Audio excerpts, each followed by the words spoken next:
nation, under God, indivisible, with liberty and justice for all. Thank you all. Welcome to the Weathersfield Select Board meeting. Today is December the 18th. Agenda review. Any issues with the agenda? Anybody want to rearrange anything or anything you want to point out for later on that you need to discuss? Hearing nothing.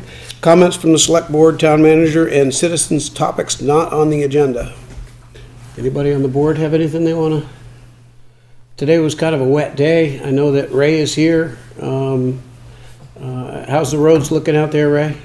As of right now, Little Scotty Road, 106 and Amston Schoolhouse are all closed, and you can't go all the way through Tartle Hill. As soon as you hit the town line, you're going to hit mud up in Cavendish. You're not going to be able to get through. We have a couple other places that are muddy and potholy, but other than that, we fared fairly well. Early mud season. Yeah. And our police are here too. Any comments from you, Bill, on how things are looking out there? It's wet. Wet, There's a yeah. car stranded on 106 that we're gonna have to wait till the floodwaters go down. The guy tried to go through it and got his car bogged down. Even though we had barricades up and everything, he still drove by it. Oh, good. So, other than that, the fire department helped get the family out of the place on 106 or 131 earlier today. And I think he got all the roads that were closed. Yep, okay. Thank you for the update, both of you. Citizens topics not on the agenda. Anybody? Can you check to see if Wendy or somebody can hear us? Yeah. Wendy, can you hear us okay? Thank you, Dave. I can hear you fine, yeah. And we can hear you fine, too. Review minutes of previous meeting. Do I hear a motion to approve the minutes of 12/4/2023 with corrections if needed? Do I hear that motion? So moved. Do I hear a second? Second. Motion's been made and seconded. Any discussion on the minutes? 12/4/2023. Nothing? Everybody's happy? Hearing none. All those in favor of the minutes, 12/4/2023, signify by saying aye. Aye. Aye. Thank you, Wendy. It's unanimous. Motion carries. Weathersfield Police Department. Brandon, are you taking this or is Bill? Ryan is taking this. Yeah, Okay, so, I'm sorry. Thank you, I'm Ryan. also a public speaker, so we'll make this quick. But on behalf of the Vermont Police Cannon Association, as well as my family, we wanted to get a plaque to Chief Daniels. Come on up here, Chief. And this is, as I'm sure many people know, but Cannon AJ is retiring at the end of the year. And it should be noted that although we've been working for 7 years together, the last 2 years were his most successful numbers statistically. And that was a huge part of Chief Daniels here that gave us the support that we needed, constantly checking with us to see if we needed any more equipment or anything like that, and never holding us back. And we wanted to do this in front of the select board so that you guys can recognize him, and we just felt that a big thank you. That's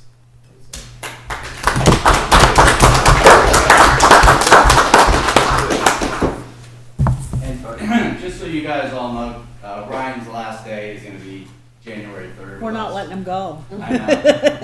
He's actually, tomorrow's his last day, then he's going to take some medical leave. I just wanted to thank him for everything he did over the past 2 years with us. He was a huge asset to our department. He's moving on to a bigger position within the state, and he's going to be sorely missed, so thank you very much.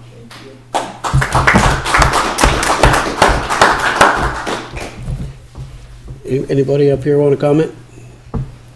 Thank you, both of you, for your service. Credit cards. Vote to authorize the treasurer to change the primary account holder. Brendan, this on you? Yeah, so we had some turnover in our finance office, and I was originally the primary account holder, and we made that position the primary account holder. She's no longer with us, so we weren't able to access her credit card. My recommendation is to make Steve Hyra the primary account holder, at least for the next year. Steve's okay with that? Yes. Do I hear a motion to name the town treasurer, Steve Heyer, the primary account holder. Move to make Steve Heyer primary account holder. Do I hear a second? I'll second. Is there any discussion on the motion? Yes. Go, Dave. What, so how many cards are there? And what are there different,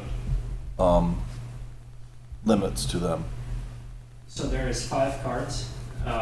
This doesn't change the credit card policy, but there are 5 cards, each one of them with a $2,000 limit. $10,000 total for credit cards. So can you tell me who the 5s are? I don't think it's a secret, it shouldn't be. Yeah, myself, Ray Stapleton, both fire chiefs, and what was that? Library In the library. and water. Well, that's separate entity. And that's a separate, yeah. So, one more question. The way this works, right, so if it hits that ceiling, the card would be rejected until payment was made? Or how does that work for you or in the office? Is it okay? Yeah, it's okay. We usually don't reach our threshold, but if one of us, like, if the fire department's credit card's maxed out for the month, I might let them use mine depending on what's going on. So we may share credit cards. Can the holder come into the office and explain what the purchase was so that it'd be corrected quickly? Yes. Yeah, okay. Any further discussion? Hearing none, all in favor of the motion, signify by saying aye. Aye. The motion Aye. carries. Thank you, Wendy. Wastewater feasibility study, 30% report. You're up. Good evening, everybody. My name is Craig Jewett with Otter Creek Engineering. We supplied you guys with an initial draft of a 30% report for the 2 village wastewater studies. They were given as 2 separate reports, treated as basically 2 separate projects. So the intent was to give you guys an opportunity to review it, have me come and address any initial questions that you have, and then look for an authorization to supply that to the state so that they can begin their review, and then we can schedule a 30% quote-unquote review meeting with them on what we've done to date. So I guess I'll start off by asking if there's any questions, if anyone got a chance to review, if there's any questions about what we're doing here or any of that stuff. I know it's been a while since we've chatted about it, so I guess I'll just throw it out to the group and ask if there's any questions. Any questions from the board?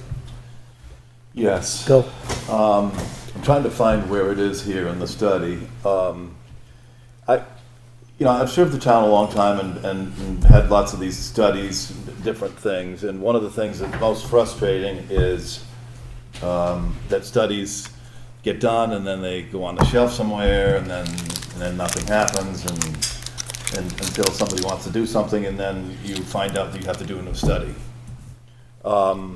So one of the things, and I mentioned this a month or 2 ago, that struck me on this, so thank you for doing the 30%. But in your, I don't want to put you on the spot completely, but so one of the things that stuck out with me in both villages, so one, I'm on page 13 maybe, yes. So it says under 114 parcels, I'm thinking that this might be Perkinsville, but in any event, when you're doing this study, one was located in Perkinsville, one was here in Ascutney. Correct. So I did see that the number of both villages' total parcels that were in this study were less than 200, something like 183 altogether or something. I believe that's the case for both villages, give or take. And I don't want to hold you to the numbers, No, okay. but my concern is that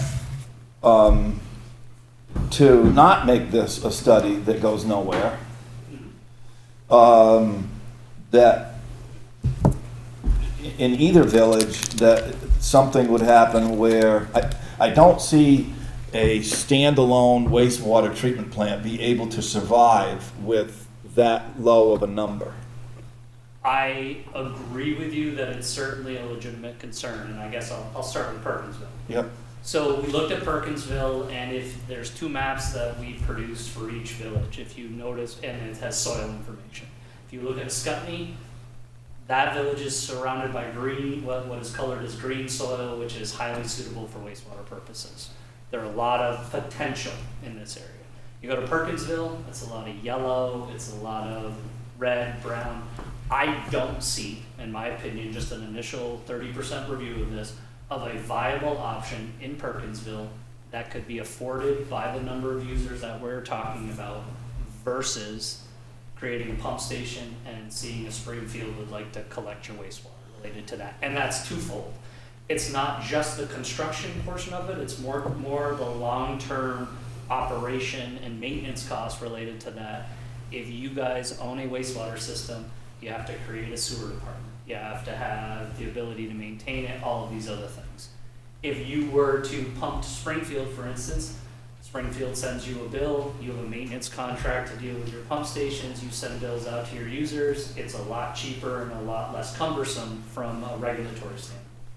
So this 30% is really just to get that initial snapshot. What's the need? How many people would be potentially served by this? And then what, going from 30 to 60% is supposed to be now, what are the legitimate alternatives that should be considered for each village? And one of those is to do nothing. And that long-term, the affordability of that is a bigger concern, because with the funding portion of it, there is question right now whether an alternative to have Perkinsville pump to Springfield, whether that would be eligible for all the money that they're talking about moving forward. Now, that's one thing to consider. That doesn't mean that you guys shouldn't look at that being the best alternative regardless of how the funding goes as far as a long-term option for, say, Perkinsville. I will say Scotty is in a similar position, but Windsor is further away. So Springfield is give or take 2 miles to where you could connect to. Windsor is more like 5. But it's still a conversation that should be had with Windsor. Hey, do you guys have capacity? Do you have any interest in having us as a user?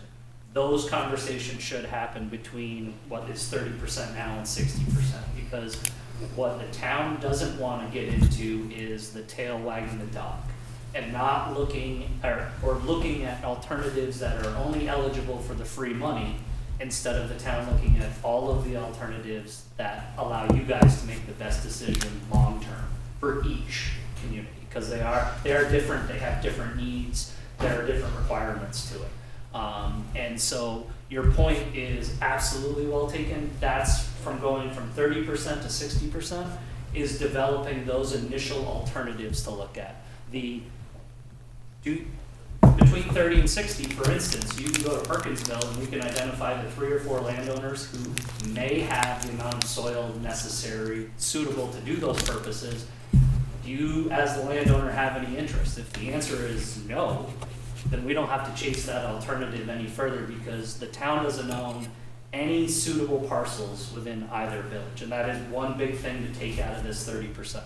The town does not own or control a piece of property that could solve either village's issue standalone. So you will need third-party cooperation, whether that's the municipalities who allow you to pump to their wastewater treatment plants, or a private landowner who would need to partner with one of the villages and go down that road. So I think your initial assessment of this is spot on. We have not gotten into that because 30% is literally just the fact fund.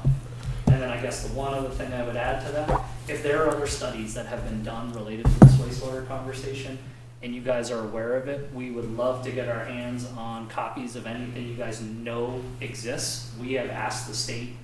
The state is not the best bookkeeper when it comes to this sort of stuff, especially after Irene. And being fair with Irene, most of what they had washed down the river during Irene, and we weren't keeping things electronically then. So, but I would say if you guys are aware of anything, please provide that to us. Any historical information related to what's been looked at in the past has value to us, and we don't want to repeat steps that you guys have already taken or go down a road that people have already decided isn't a road that the town should go down. So that's kind of... Brandon, have you brought him up to speed on your conversations with other towns? You don't have to get into that, just yes or no. Have you guys talked about, because you've had some conversations with Windsor and Springfield. I don't know if I brought you up to speed with that yet. Okay, so, Yeah, so, I think te- and we can have a chat offline on that. That's really a 30 to 60 conversation. Sure. So we fill in that next step, but those are. well, you were kind of segued right there, so, Yep. okay, Dave, go. So did the 30% of the study also incorporate, I know you identified parcels, Yep. but did you also incorporate maybe, and it's an easy answer, taking a look at the zoning map about whether or not what could potentially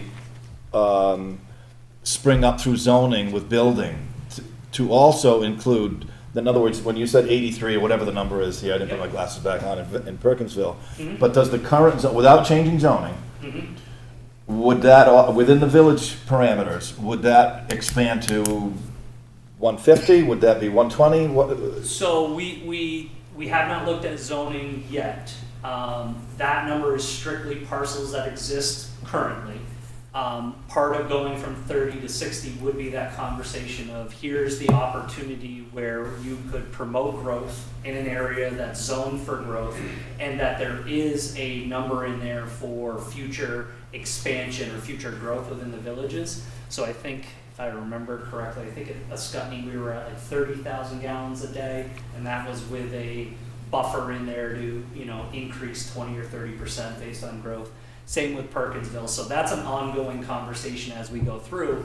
To your point though, if we go to Perkinsville and none of those landowners are interested, we don't need to go that far down the road outside of saying, okay, now we're going to Springfield and see what they have to say. So what I don't want to do is go too far down the road until we know these are viable options. Because if we go to Perkinsville and you don't have one landowner who's willing to participate in all of this, we don't need to talk about on-site solutions anymore. It's, can Springfield accept it? Are they willing to accept it? And do you guys want to look at that further in greater detail to what that looks like? Something I wanted to tell the board is, when we look at Perkinsville, where I'm in Perkinsville, all the way out to the airport and Kendrick's Corners and all that is Perkinsville.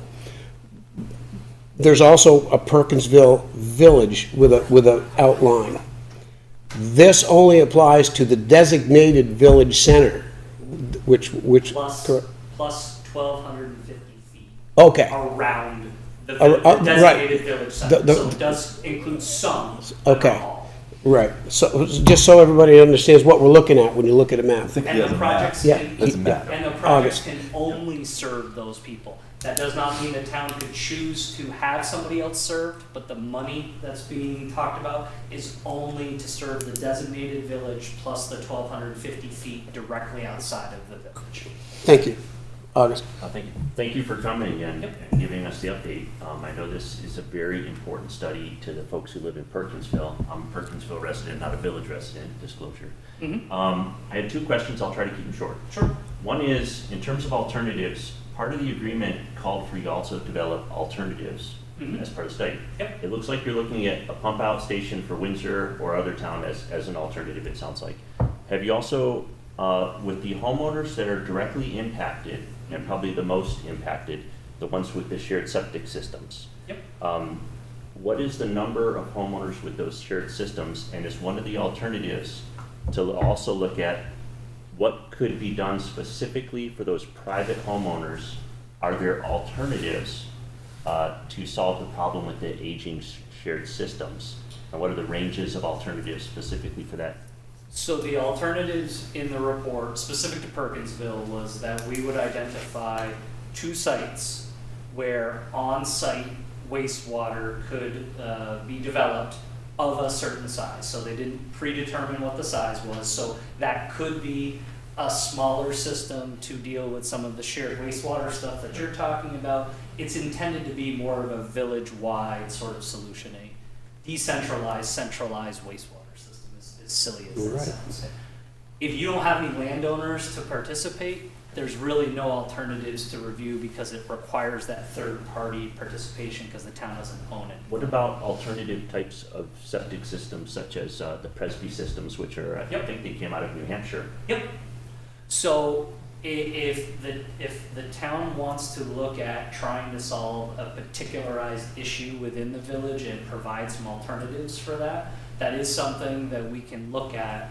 it's a little bit more refined than looking at a village solution. Keep in mind, this is supposed to be kind of a village solution. Now, we may find out that a village solution isn't possible. Is there something possible on a more refined, hey, is there 5 to 10 systems that we could kind of cluster together and have one system to deal with that? That's a local decision.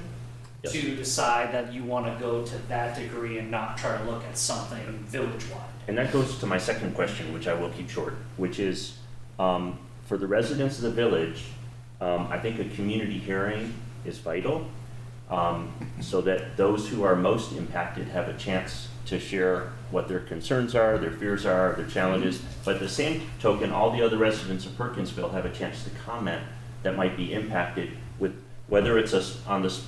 And I would ask you, when you do your alternatives, one of those alternatives has to be, it's a private landowner challenge. Mm-hmm. Can you provide solutions and recommendations for private landowners, whether they can pursue grants or not, to be determined? But I'd ask you to have at least that third alternative, which is, start on the micro before you go out to the macro. Oh, sure. So I guess just approach-wise. From a decentralized, centralized circumstance, you want as many users as possible. The more users that you can have, the more people who can afford to pay the resulting cost of that. That gets harder and harder the smaller your group of people goes.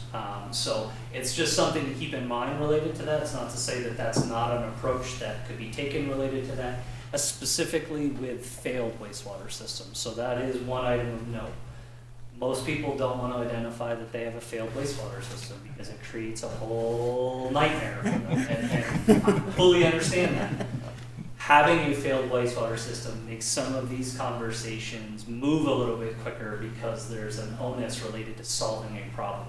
So we want growth in this village versus we have a public health issue with wastewater systems that are substandard and not working properly, and we need to address that. Versus it'd be really nice to have a septic system that we could allow some growth in the village, or some commercial entities could come in and provide a bigger tax base. So back to your point about the community involvement, super critical with these, because what you don't want is what just happened in Westford. Westford's been talking about this for a decade. They've had numerous studies done, they've done design, they got all the way to a bond. They got all the way to a bond for, I forget the total number of the project, but they were asked to vote on a bond for $400,000. The rest of it was paid for. They said no. Decade conversation, they said no. And the reason that they said no is because there were residents there who don't want growth. They don't want to support growth within the village. They want the villages to stay the way they are because they're rural, they like that. And so there was this disconnect between the people who were kind of running this versus the residents themselves, and you don't want to get too far down the road without taking the temperature of the room. So what I would encourage is, we are recommending that if there aren't substantial comments to the 30% report, that we be authorized to submit it to the state, but also provide a public link to the residents so that they get an initial review of it with an explanation that this is a draft of a phase of a report. It's not full-fledged, it's not fully fleshed out, it's the first portion of the report. And that the meeting that would be scheduled with the state of Vermont could also include the public so that they could talk about alternatives they would like us to consider. And we can talk through that before we get into the next phase of that. Well, I would recommend, and thank you for answering my questions. I would just recommend that all of the comments made by the select board be incorporated into your assessment and in your communications with the state. I would like to go on record that you do plan a robust public hearing, but that if you need assistance, whether it's the select board or the town office, that you provided support and assistance in the spirit of what Mr. Fuller said, which is to keep things moving forward. Absolutely. Thanks for your time, Chair. Dave?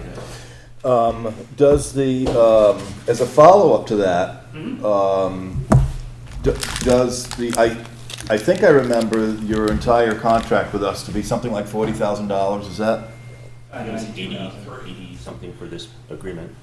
Okay, so if we're at the 30% threshold, then a third of that is gone, or will be, because that makes sense? Not necessarily. So it was separated into two buckets. Out of that total, 30 or 40,000 was for the report, and the other 45 was for ancillary things like hiring an archaeologist if we found a site that we needed to have cleared for historical purposes, hiring an excavator to do test pits, all of those sorts of things. So I want to say we've invoiced 30% of that $40,000 number, so somewhere in the $9,000 to $10,000. Okay, I'm just trying to get a handle on the Sure. the totality of it all. So Yep. when you mentioned early on about the map that you provided, which was the green area and the yellow, I'm assuming those are soil mapped?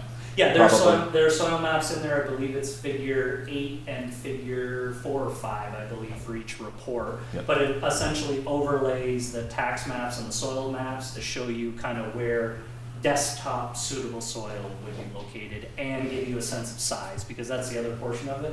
Small little parcel, we need a lot of land. It's not going to be an acre or two. I own a farm and I've been, I know all the soil mapping things. So I want to follow up what August said though, because did any dollar amount in the study initially that we kind of proposed incorporated any money to what would be like a public-private solution, such as you spoke of? Because I feel, and we can go through all the dance here about how this all works out. I'm trying to get to the end, and I know I'm speeding things up. But because I want to support, if the answer is no, the dollar amount that your company did is only for this amount of work, then I'm just telling everybody right here, right now, that because of the answers that you've given, and I'm assuming that you probably had some other experiences with small villages in the state, Sure. that I'm not opposed to spending a little more money for this study so that it completes the kind of solution that August was talking about. The $80,000 agreement with the town of Weathersfield, I believe, carries them through completion of the feasibility study. So to answer your question, if you guys want us to look at that and consider that as an alternative in the report, that's well within our budget. That's not an extra or an add-on. It's just you guys saying, you know what, we're not so interested in this, we're interested in that. And that's the thing to keep in mind with all of this. The state is paying for this report, but it's your guys' report. So I don't want to put anything in there or spend any time on something you guys aren't interested in. And regardless of how the state feels about what they think should or shouldn't be in it, it's not actually for them to say. They're there to say, okay, Craig, yes, your understanding of the rules and how you've laid this out, we agree with you, and whether this is eligible to be reimbursed for funding. So this is your guys' report, and if you think there are specific alternatives like what's being discussed here with Perkinsville that should be part of that report, that's just directive that you need to give to us, and we will incorporate that as far as next steps that we take in developing the report. Part of the reasons why I asked the questions earlier about the potential, not only the sites that were already locked in to the study, but the future sites as well, was the fact that I really believe that the answer is to provide that private-public partnership or to pump it to these other two towns. That really, to make a long story short. And I don't disagree with you either, necessarily. Having said that, though, we are walking and living and breathing through a water system here that every time we want to add on, the pipes are too small or something. Yep. So this study probably wants to anticipate, for at least for septic lines, that it's, and I'm just throwing this out there, like a 12-inch line instead of a 6-inch line or something. So that future expansion Yes. doesn't require other work. we're not. Don't do it again. Do it once. Understood. Well, especially if you are pumping down to Springfield or something, you only want to deal with V-Trans once. You don't want to have to go back to V-Trans. So yeah, that's all part of it is, okay, what do you need for today? But what do you need for 20 and 30 years down the road, so we don't say, yeah, that should have been a 6-inch pipe that went in the ground Yes. instead of a 4-inch pipe. Absolutely. And that's part of the analysis, so that when we get done, we have recommended a project to you that isn't just for the immediate. It does have that ability to have that expansion in there, or for something unforeseen to completely change related to that. So you have the ability to expand without having to have necessarily a large amount of capital expense to go along with that expansion. John? Couple questions. The 1,200 feet, that's part of the funding formula, am I correct? Correct. Yes. Do you folks, have you come to a conclusion that 1,200 feet is enough?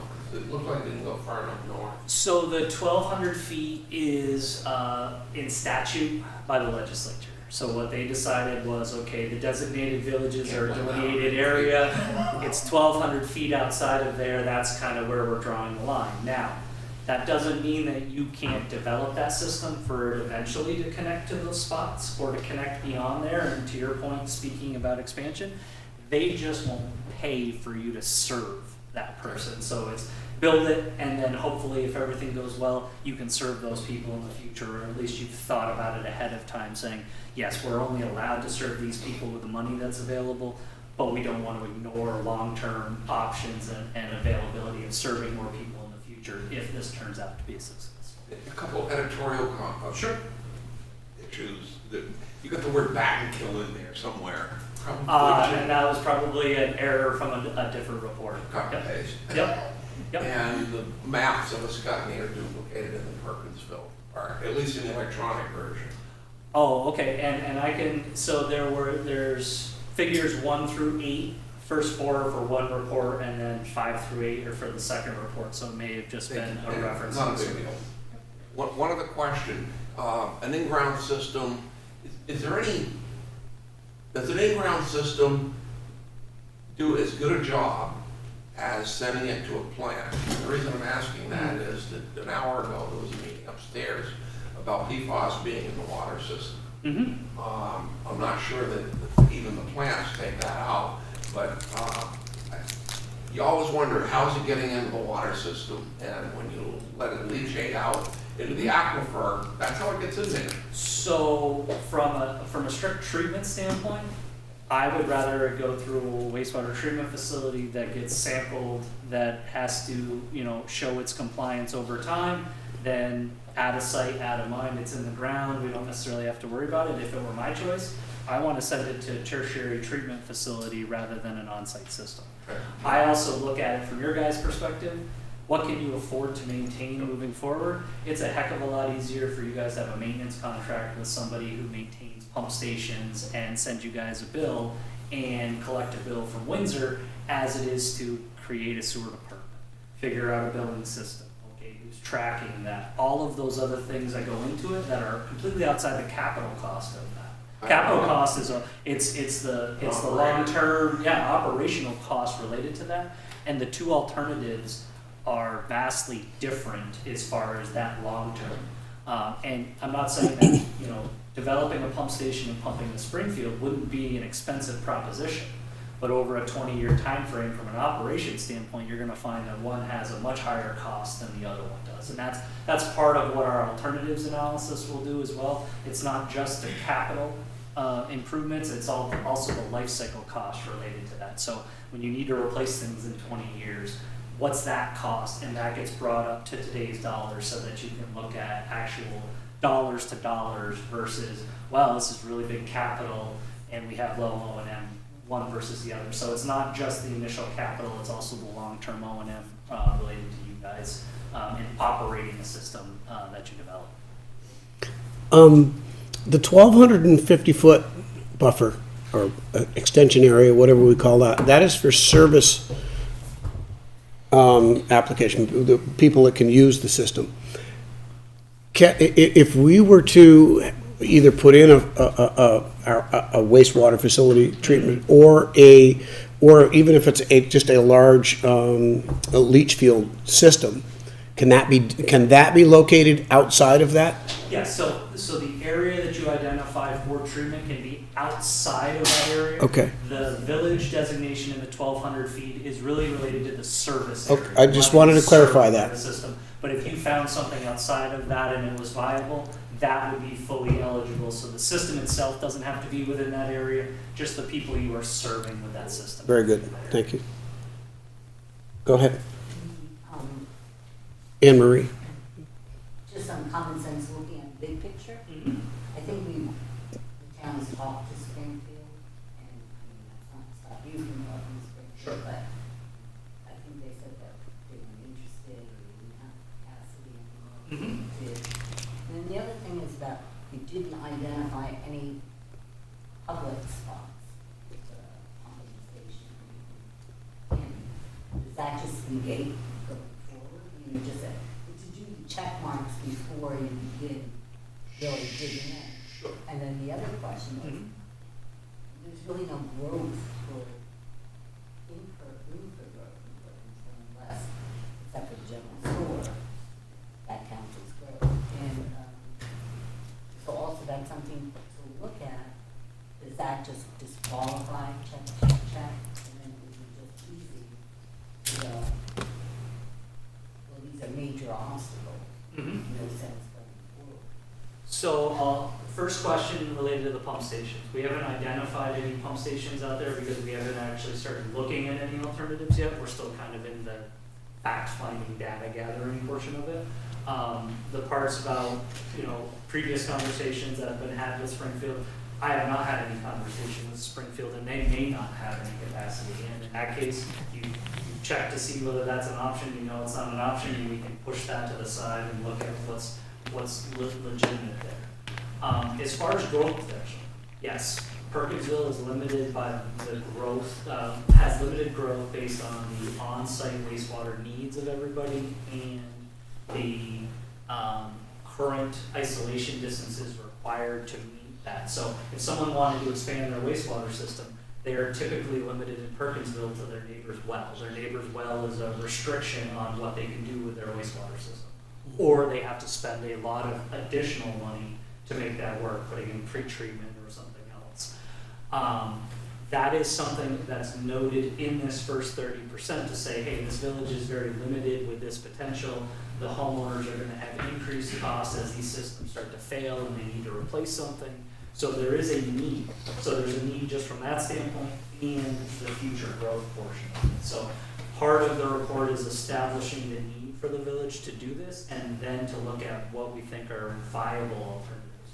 And to your point, if we say, well, we should look at Springfield, and we give Springfield a call and they say, we have no capacity at our wastewater treatment plant, we would love to have you guys as a user, we literally can't take the wastewater. Well, sorry, we looked at that, that's not an option because Springfield can't have it, so we work to the next one. And we may get to a point where all of those potential alternatives work themselves down to zero, and that we don't have an option. But you've gone through a process that says, okay, we've looked at this in a strategic way, and we've gone through all of these options. If you don't have an option, then you don't have an option. To the gentleman's point about the on-site stuff, it may get down to a point where you say, okay, we don't have a village solution. We have a solution that solves 10 parcels problems or 15. And is the town interested in trying to flush out what those look like and do that for 10 parcels or 15 parcels, not a village-wide solution? That's a conversation that the town needs to have if and when we get to that point of the alternative. So really, after meeting with the state at 30%, the next step would be to try to start flushing out those alternatives and come back to you guys and say, here are the alternatives we think should be pursued as part of the 60% report. What do you guys think? What does the public think? Give us some directive to say, yeah, these two are great, throw these three away, don't even look at these three, or, yep, this is great, we have no parcels, no landowners who have identified any willingness to help us look. And so if that's the case and Springfield says no, Perkinsville doesn't necessarily have an option. So those are all ongoing conversations in this next round. Hang on, Anne-Marie, hang on. I got one question I want to throw out really quick before I forget it, and I'll come right back to you. If Springfield says no, how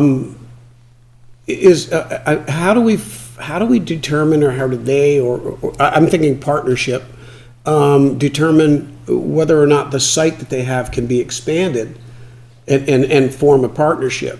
So they're limited by their permitted capacity of the treatment plant. So just throwing numbers out there, none of these mean anything. Springfield can handle 100,000 gallons of wastewater a day, and their plant sees 85,000 a day. Oh, great, there's 15,000 gallons additional that this can receive. Great, we've got an option. Springfield can say, no, we're hanging on to that for us, and we need that for our future. But what I'm talking. And I'll get to your point. So what then the conversation would be is, what do you, Springfield, need to do to your plant to get additional capacity to be able to take us on? And is there a means of the town supporting that project so that you can have more capacity and thus we can connect it?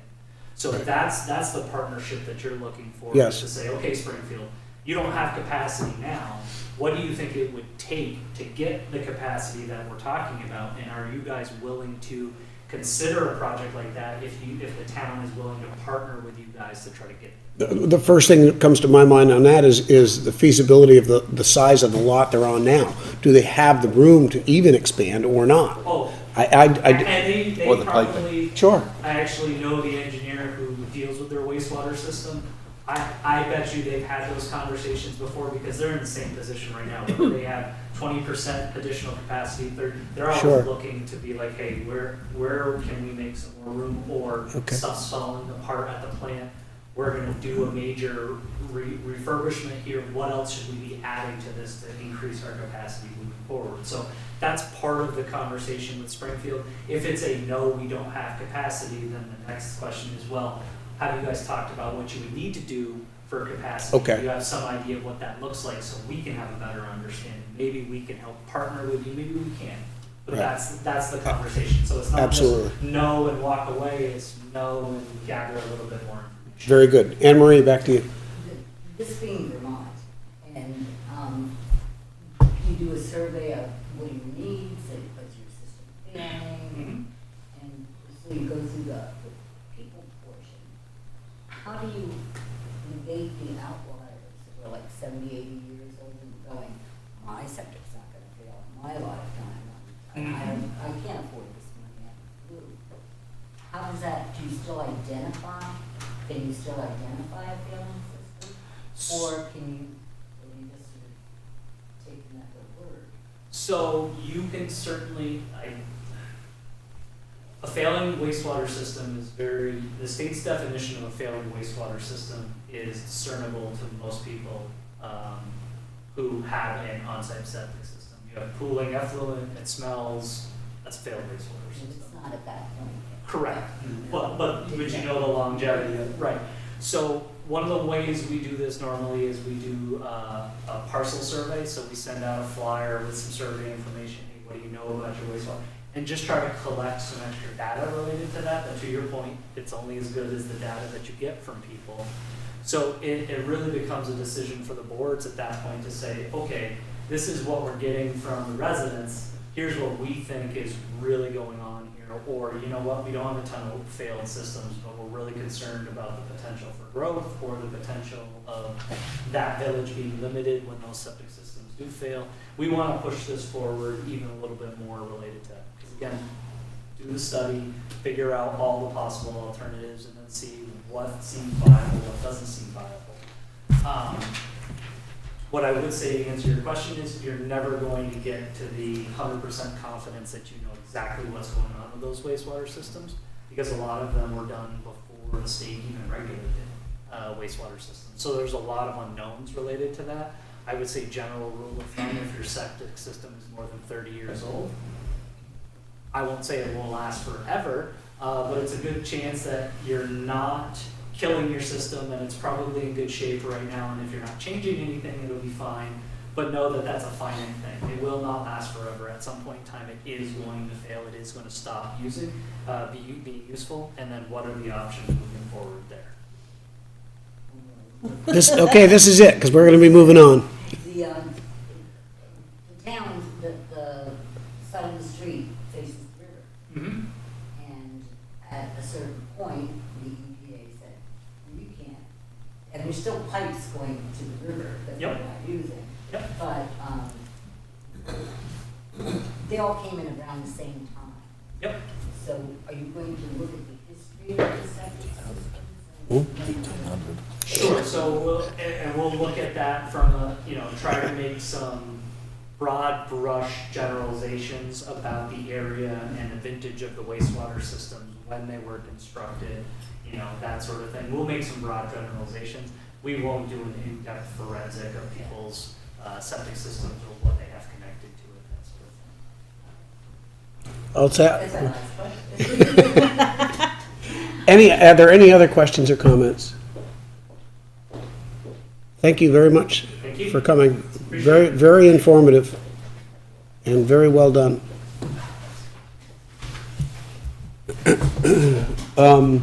Salt shed project, local concerns? Brandon or Ray, who's up? I can just give a brief Oh, overview. okay.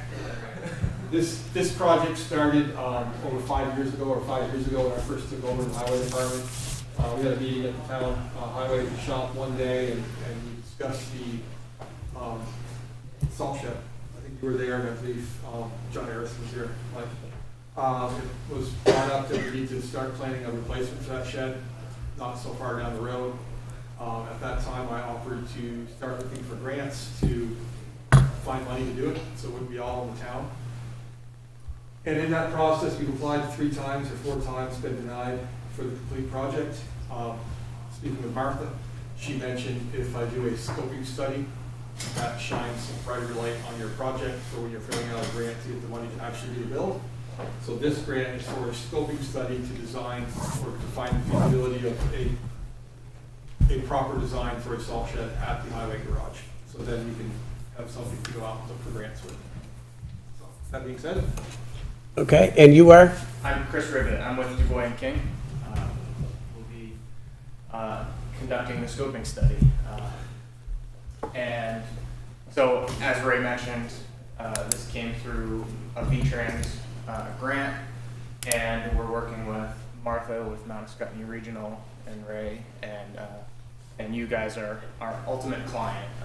You know, we take direction from you as a board to continue to move forward and help us make decisions throughout this process. And so we're also working with Scott Gurley at VTrans. He's the project manager for this. The purpose of this meeting, as we mentioned, is called the local concerns meeting. It's part of the scoping study process.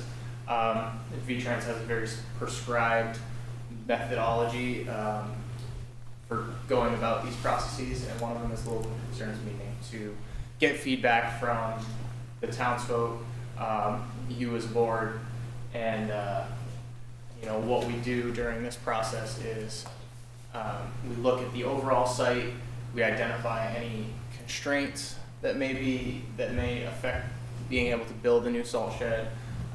We try to provide a budgetary cost for what you might need when you go to construct, and provide recommendations as well.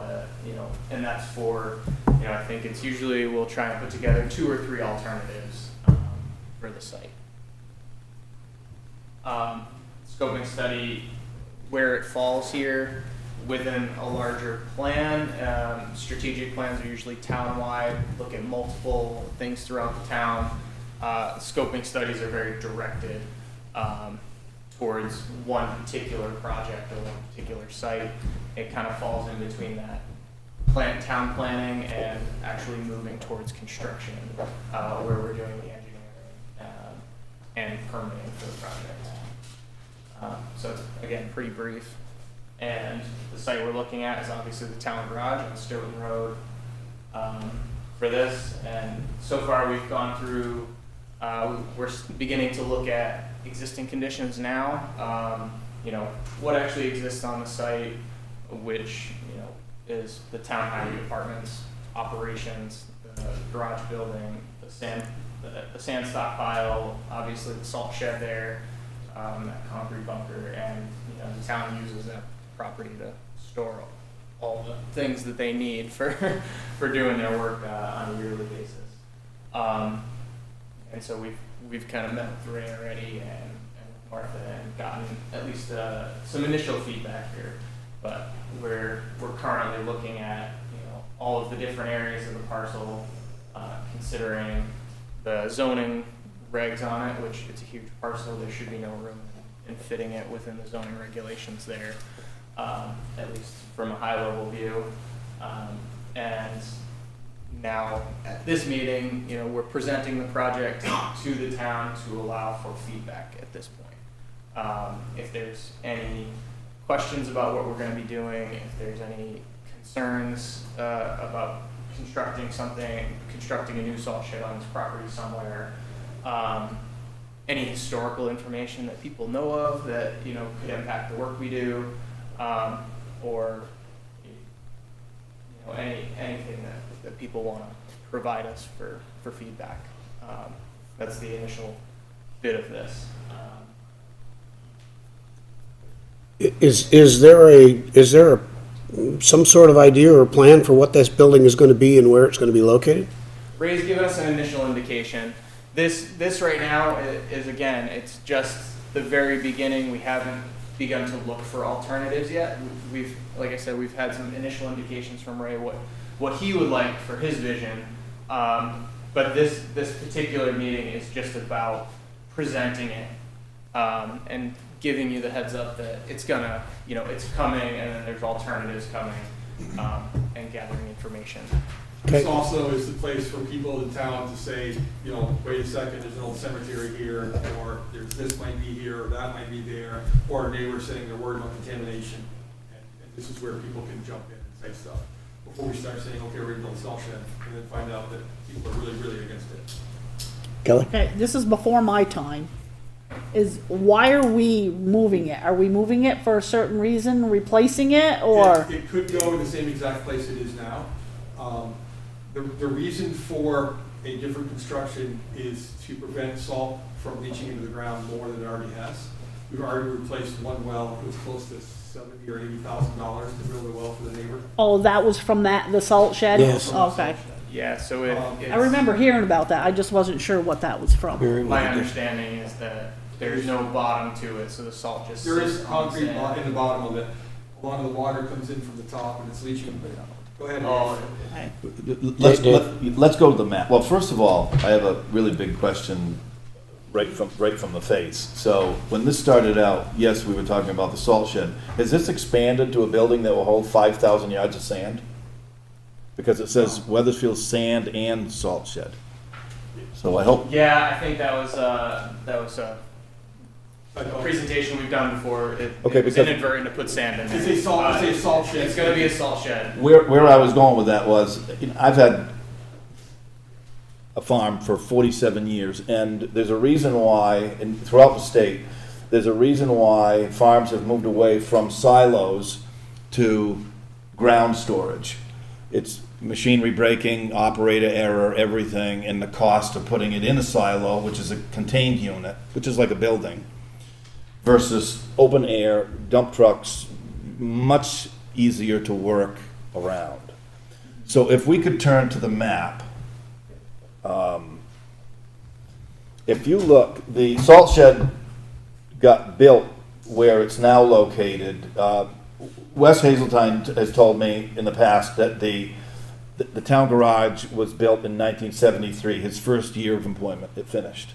The salt shed moved where it's at after that, but it originally was located, the original town highway department was in the village of Amsden, where the trucks were stored. But when you look at Stoughton Pond Road, where the entrance is of the highway garage, the point source pollution of the wells and the contaminants, and why we had to drill a new well for a neighbor, was that the trucks came in and dumped right on the side of the road. The salt shed was not where it was now. It was located near Stoughton Pond Road at the very beginning of the entrance of the highway department. So somewhere in this area? Yes. So right next to the road, because just like farms did with their silage trucks, they would back off the road, and then there's a few dug wells there, and the pollution for the house that's located over here, which is Gene Adams now, the garage, and Wayne Bellevaux, who we drilled the well for. This one? Yeah. So our existing site is not the point source of pollution for the salt. Okay. Now, when we visited that site, the cement is showing and one of the walls is bowing, so I'm not denying at all that there's a problem. The roof was caving in. The roof was That was caving going to in. be my next point, is that So- it is starting to deteriorate. Well, as one of the things happened was whoever was with the highway would dump the 40-foot lowboys sometimes would drive up that you can see the pictures, up the side of the bank and dump on the top of the cement roof, because there's grates there where the salt would come down through. Yeah. Anybody that's ever run a dump truck, that's not really that good of a picture. But you want to dump in the front, and then you want to push up. You don't want it to crash the ceiling. I'm aware of the situation with the salt and the sand where it used to be, and we made a huge improvement by building this shed. I'm just trying to improve on that, and the next thing we build, I really want it to be something that I'm not responsible for any more salt going into the ground than what already is there. That's my goal. Yeah. My understanding now is that they do dump outside the shed. Yes, we and, don't really and push it into it now because they. So can't- one they of the things at the end of the game here will be then how much do we, what is, and you can, this is a question of math, you know, trucks will haul 16 yards, there's gonna be a weight restriction, or you know, how many loads do we wanna store? I personally, not to get in the weeds here, but I personally would like to be able to store a year's worth of salt in the shed. And we go between 300 and 400 ton a year, which isn't a lot, but I want to be able to dump it completely inside and load the trucks inside. And be done for the year, so you're set for At the the, end of the year, yeah. I've already had this conversation with Brandon, at the end of the year, I got $10,000 in my budget, I can buy salt for the next year at a lower price. The prices always go up every year, typically. Yep. The one thing I would not support is confinement. Ridden machines my whole life, and when you back and crash and whatever, the easiest way for operator is to go in on cement. This has have to be contained, similar to what NRCS is building. They built the manure pit for me to control the source of what you're doing, but then be able to go in and take that out and put it on there. As far as loading trucks too much or your bucket load is too much, that's operator error, and I do it too, because I'm greedy and I want to load my spreader as much as I can because I don't feel like driving back. I second that. But at this point of the study, we're not really focused on what the building's gonna be, we're just trying to figure out where it's gonna be right now, yes? Is that what you're doing right now, or? Yeah. So our we'll look at location. We'll look at size to be able to accommodate operations, or and we'll like I said, we'll do a budgetary cost for construction, so that way you can get an idea of what it may take, or if that number looks a little too daunting, we can maybe shrink it down a little bit. And I heard Ray say that it might end up right where it is now. I know, Which you I must don't know have what that, I don't know what that means, You must have other towns that you work with, right? Yep. I mean, this isn't, right? Yeah.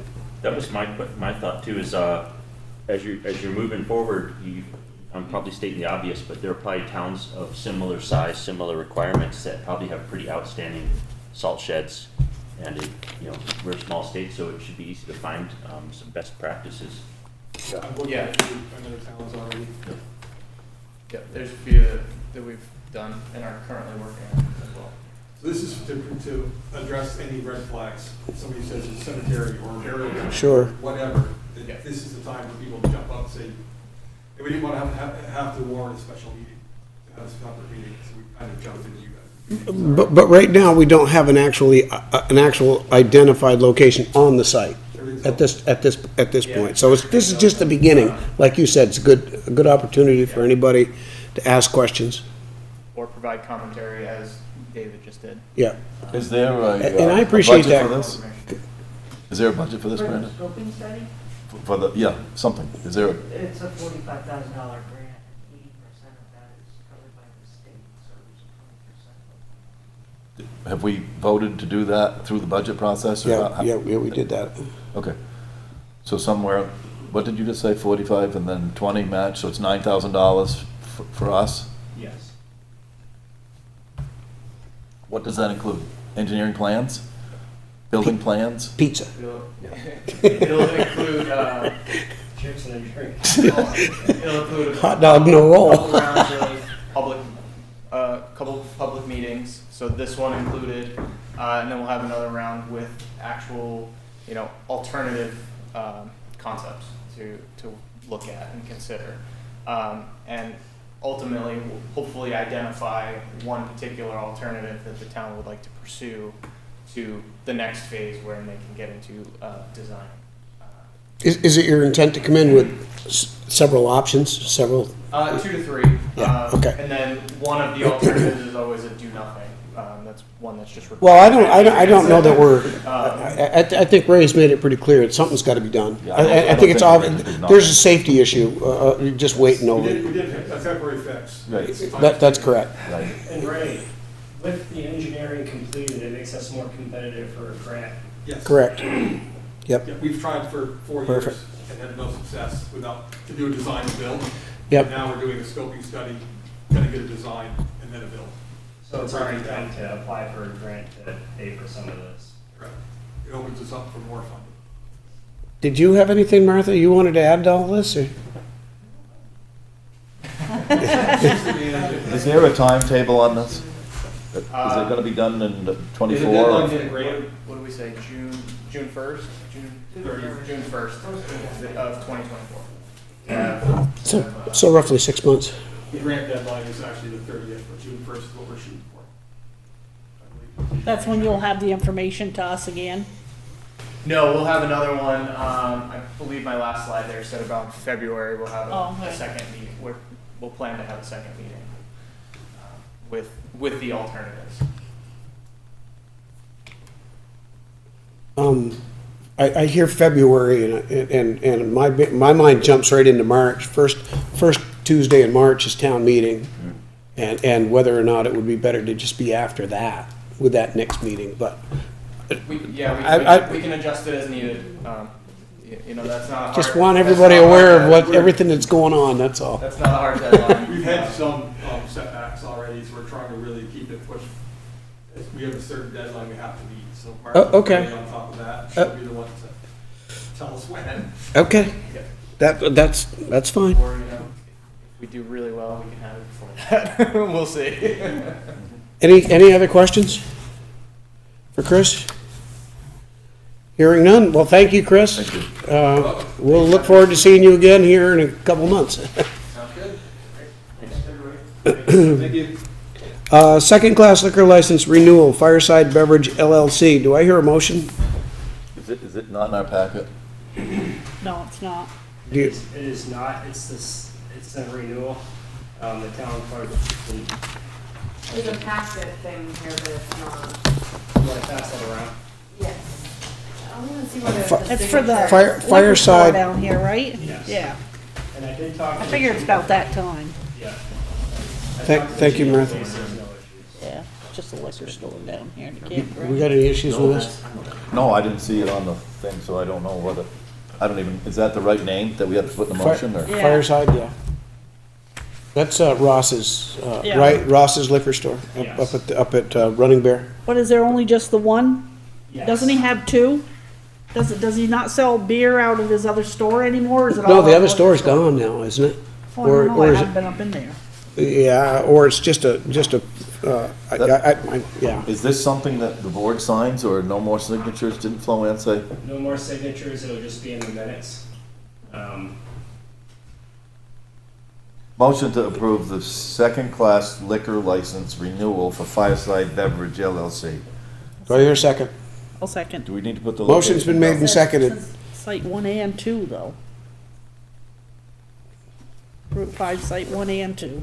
down? I don't know if it's like site or was it suite. You know how sometimes they'll put an abbreviation? STE? Yeah.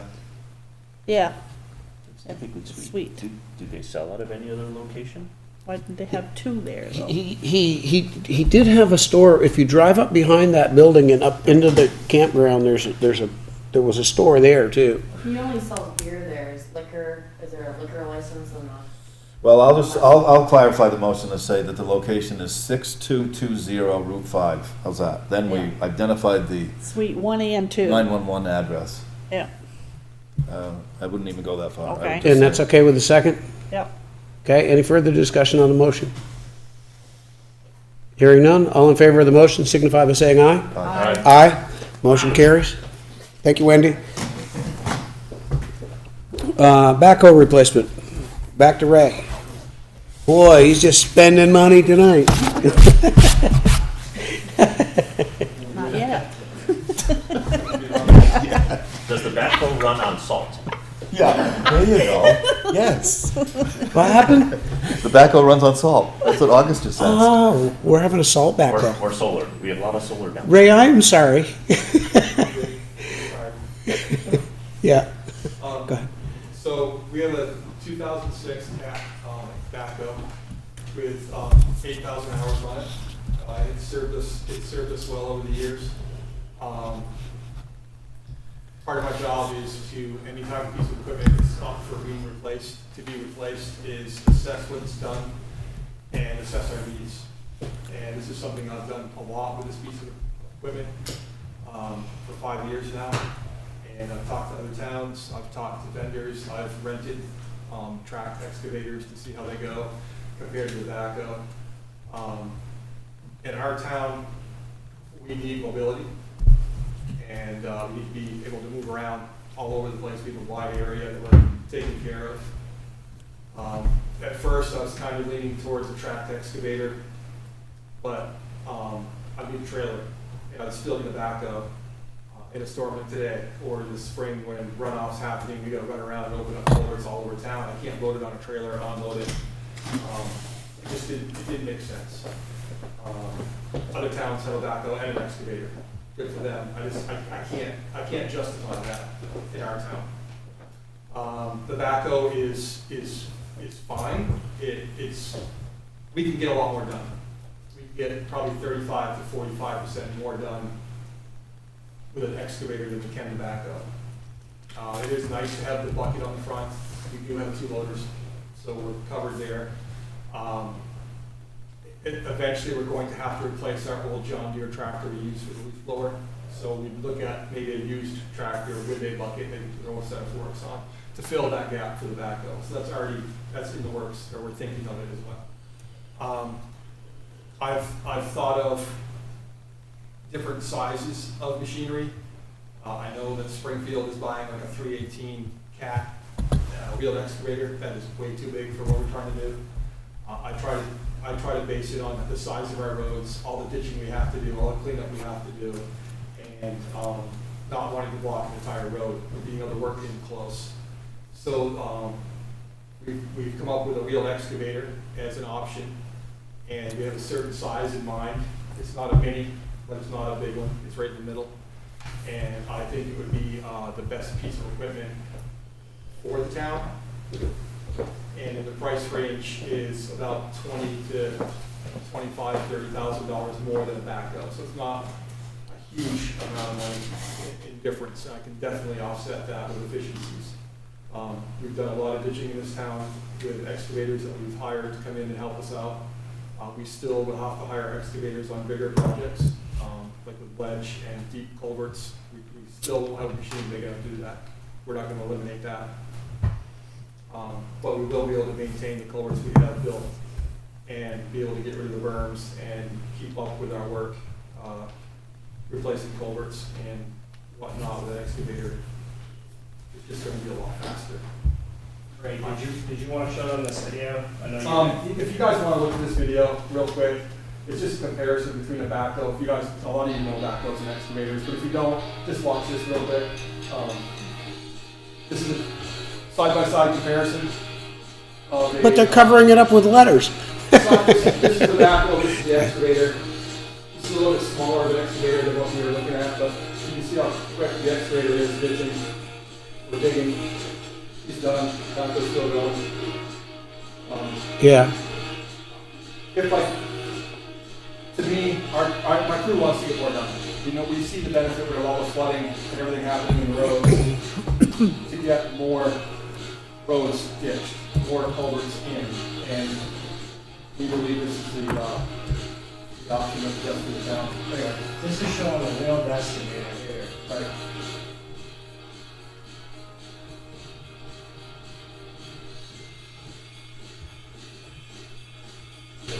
Anyway, that just shows you the difference in ditching. You guys mostly already know equipment anyway. Any questions? We looked at costs. We did come up with a cost analysis based on the trade-in. Trade-ins are squirrely because you don't know what it's going to bring. But based on our accounting, we think we could use $125,000 from our revenue, from our reserves, sorry, for equipment, and offset some costs up from 25 to maybe 40,000 on our backhoe. We don't know for sure. There's not a concrete number there. And we would like to either borrow or come up with $75,000 in other revenue. That's where we're at. I see it says ARPA. I'd rather, personally, I'd rather do a loan. Right. It's Because just- we're buying we're buying capital equipment, which is something we're always gonna, Well, I know the police cruiser used to use ARPA money or whatever. We just threw that in there as an option. yeah. Anyway, any discussion from the board, Kelly? I got a question. Okay. Okay, I might be a woman, but I know a few little things. From what I understand, have you ever used one of the ones with the wheels instead of one of the ones with the tracks? I have personally, yes. And do you find, I don't know, we probably don't have the use, is it basically gonna be used on flat and not steep Yes. areas? We don't do site clearing. We're working either in roads or right next to the roads. That's one thing we've looked at. Because I know the tracks are for, Yes, if Yeah. you're doing a land clearing lot, Yeah. or you're out in the woods and whatnot, track excavator is definitely the way to go. These are geared more for urban, roads, solid spaces. We don't even take our backhoe off the roads much. August? I just said, I think there's two things that come to mind. What kind of shape would your reserves be if we move forward with this? Brandon has, or What are the impacts, I'm saying, by using these reserves? Kind of Well, shape. it is the intent of the reserve to do this. So, I'm just checking to see if there's other stuff we have to worry about. we currently have 219,000 in highway equipment reserves. We're proposing to transfer, well, actually, it was just approved to transfer the 40,000 into this account, from fund balance, so we have 259,000 in there, right now. If we spend, Half of it, roughly. yeah, we're looking to spend about half of it, And are you comfortable that that's a safe level to maintain in the reserves afterwards? absolutely. I would not want to go any more than that. So here's my next question, which this leads to. I think you use, I've seen, I'm an excavator operator, not a backhoe operator, but I know the value. It's probably one of the most important pieces of equipment that I use. The wheeled excavator gives you great capabilities. I've seen how you ditched all over the town, particularly the dirt roads, and a lot of times it requires additional maintenance at different times in the year, like a thaw or mud season. You've used the contract excavator, what, about a month a year or a little bit over? In the past, in the last 2 years, I haven't been able to find a rental, and we just used our backhoe. We rented a machine for anywhere from $3,500 to almost $5,000 for 1 month, and park it on a road, drive down that road, leave it there overnight. We had Cavendish actually came in with their trailer and got it for us and put it there, and then they picked it up at the end. But then we planned ahead to do that one road in that 1 month. So here's the question, which is, over the course, how long would this excavator's life be in your? I would project 15 years would be the maximum. Over the course of the 15 years, will it pay for itself by offsetting, one, the cost of contracting, plus two, the extra capabilities you'd be able to do for the residents? Is the taxpayer going to benefit in the end? We would no longer have to rent an excavator for the month, so you're gonna save $3,500 to $4,500 a year times 15, whatever that is on that. That's 75,000. So there's that much money just there. And then we won't be restricted to 1 month of the year of having an excavator. We can work it all year. Or respond to emergencies? Right. And like ice storms, we use the backhoe a lot, going out for windstorms and ice storms, picking up debris, just getting it out of the road, or cutting up the trees and putting it into the dump trucks to get rid of it, instead of having to handle it by hand. And Saves a lot of time. would this come with grading bucket, trenching bucket, thumb? They would have a thumb, a tilt bucket for a ditching bucket, Okay. which is a 4-footer, and then I believe it's a 2-foot or 30-inch ditching bucket and an 18-inch ditching bucket if you wanted. And with these, you also have the capability of adding other equipment as needed. We can get a compactor to put on there for a pad for when we're doing our culverts instead of getting in the ditch. So you can do culverts with it? Yes, you can compact. Right now, we have a hand, a little whacker, and 2 guys have to go back and forth. You do it one half, then the other half. We try not to go, you can't go over certain depth anyway, regardless. And those are heavy machines to have to move around to even get to be able to use those compactors, those plate compactors. They work, it's just, you're finding it's. Somebody can get hurt with one of those. Doing it by hand. But around the head end, around places, it's good to have it, you have to really whack it, the culvert good. Yeah. Once you get to the top of the culvert, then you can use a regular select compact, like a compactor on a machine. And the other thing I see, for me is you can get in this thing and drive it from the highway to garage, wherever you need to go. Right. It's not a huge machine, it can stay one way. And then the second step is once you get to that ditch, like with the backhoe, and it showed us in the video. Of course, I know I've got one, so I do it all the time. I can dig about 3.5 to 4 feet, and I got to move 3.5 to 4 feet. It's a pain in the butt. It wastes a lot of time. And the backhoe really doesn't reach into the back of our 10-wheelers as well, and we're trying to transition. Well, yeah, that would be another thing. You got a better reach. Dave, I know you've been writing, so you probably have some questions and notes. Expert on the board in this area. Well, here we are on December 20th or 18th. I think we probably should have been discussing what the total capital equipment plan is as a total town, because this would add on to a loan as well as using reserves. I need to see that. I'm gonna check that one off. I think we have to have a lot more discussion about how we're using year-end surpluses rather than a shotgun approach, like throwing it like this one here. Not only with the highway department, but with the general fund as well. We haven't done that. I do support closing the roads for work because of the very fact of what you just mentioned, where you have to pick up and move, and I watch it all the time, which the state also, all the DOT advises for that because of the quickness that you can work without traffic. There's no doubt in my mind that any work requires two persons that are not associated with the job for traffic control.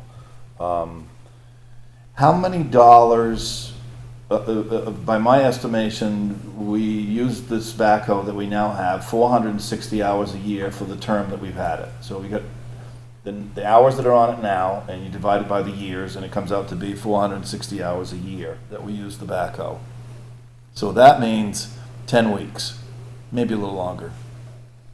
So there's 52 weeks in a year. So when you are taking the cost of something and you say, okay, I'm using that for 2 months, the cost of the operation is not free. It's $80,000 per worker right now at highway for total cost. When you divide that out on the hourly fee, that's $40 an hour, the cost to the town to run this. They're not easy to run, despite us being joking up here. I have a 312. They're joysticks. When you're working with power lines, which all the roads have them, and then broadband or whatever wire in the ground, there's a lot going on. Not to mention trucks and people. How much dollars does the highway bill to the solid waste for using the backhoe that we now do? We currently bill, Well, he's looking that up. Just another point to go along with yours. You pointed out 460 hours, I think, a year. Does that take into account rental or contracted labor? Nothing. That's Because just that's just our backhoe, but we're contracting another machine or renting another machine to also do the same work. Well, I'm going to get to that. Okay. 17 what? 17,000. That's what is. You think we're billing? That's not just for the backhoe, that's for all the work we do there. Okay. So I know that I don't think it's all the work, because we have an admin line for Kenny as well. Right, so admin is me and management, and then the other line is for going up there and we work and we compact and whatever we do up there. Is there a way to gauge that? Because we bill. Twice a week, every Monday, every Thursday, for an hour and a half. So you must charge, somebody has said how much the backhoe is worth, an hour to the solid waste. Yeah, we can. Estimate that? Because that's a revenue source that's not associated with highway, but it's a separate entity that comes in. right? I mean, for anything, you get rid of the backhoe, then we have a problem, something. The dollar amount here does not include anything to do with repairs or a service contract. We already know that with all this DEF stuff from the grader purchase that we did, where sometimes these little electronic switch units they're not friendly. And when you have telescopes, which they're on these wheeled excavators, that's the beauty of a track, you don't have to do that. You have support that doesn't let you rock back and forth. That all runs on electric over hydraulics. I'm just gonna come flat out and say I don't like the brand. There was a time, I never mentioned a brand. well, but by screening, there was a brand shown to us on the video. Video I found online. Hmm? That's just a video I found online. But I'm just saying that the weight limits and the cost of this unit excludes two of the biggest brands in the world. They don't build them. They don't build wheel excavators that size. They do build the smallest ones they build are 32,000 pound units. My 312 is 25,000. They're in metric tons. They do that for a reason. Longevity, and you don't want a toy. So I'm not opposed to looking into this, but it's a bit of a surprise because I asked for 2 meetings in a row that are replacing the backhoe with a backhoe, and I just figured, okay, that's good. But now this is a wheeled excavator. I would like to consider buying the right one, not just one that costs the same as a backhoe. So the other part is, I know that you've mentioned, Brandon, that the town highway is fully staffed. Yes. Well, but that's not necessarily true because we're down a man or two from what we were in the past. We used to have 9, now we have 6. Yeah. But we're So- fully staffed for what we have for standard. So when you factor in, my whole point is, I think we should walk before we run. I know there are places that rent these. I know it was difficult to find. I think we should, the cost is definitely, you don't have the repairs, you don't have this. You can line these up a year ahead and try the right thing. You're out, I don't know, $7,000 or $8,000 a month. When you factor in the cost, of course, you want something mobile. You want something now. I get it, that you have to have, like at midnight, you have an emergency, you got wheels and you go do it. I get that. I don't know, just for all those reasons. JCB 110, I looked at those first. They're really small. The what? The JCB 110 Yeah. hybrid dig, they're really small. They're too small. And I'm thinking like a 318, 312 is too big. Yeah. You have to be so far away. They have to be like outside the road to swing into the dump truck and stuff. They're big. The ones I've been looking at have a dual boom and a single dipper. So the dual boom, you come in close and go out front. And what make is that, Ray? I You look- looked at Volvo, Case, Cat, John Deere, doesn't really have anything in that category. They can't, they don't But build it. I can't, I mean, there's people that make trucks that don't make something that we want. They don't- I mean, No, and I get that. So my whole point serving here is, and it really does matter, when you go, and I know you can't make it exclusive, but it sure does help. When I have 4 tractors that have the same fuel filters, the same oil filters, almost identical interchangeable engines, starters, alternators, and everything, it is so much easier to run a shop. It just is. Tires, everything. And it matters. And then longevity matters on product. Thickness of steel. I think if we went through the specs on this, that is not necessarily true that it could last for 10 years or whatever, 15 years.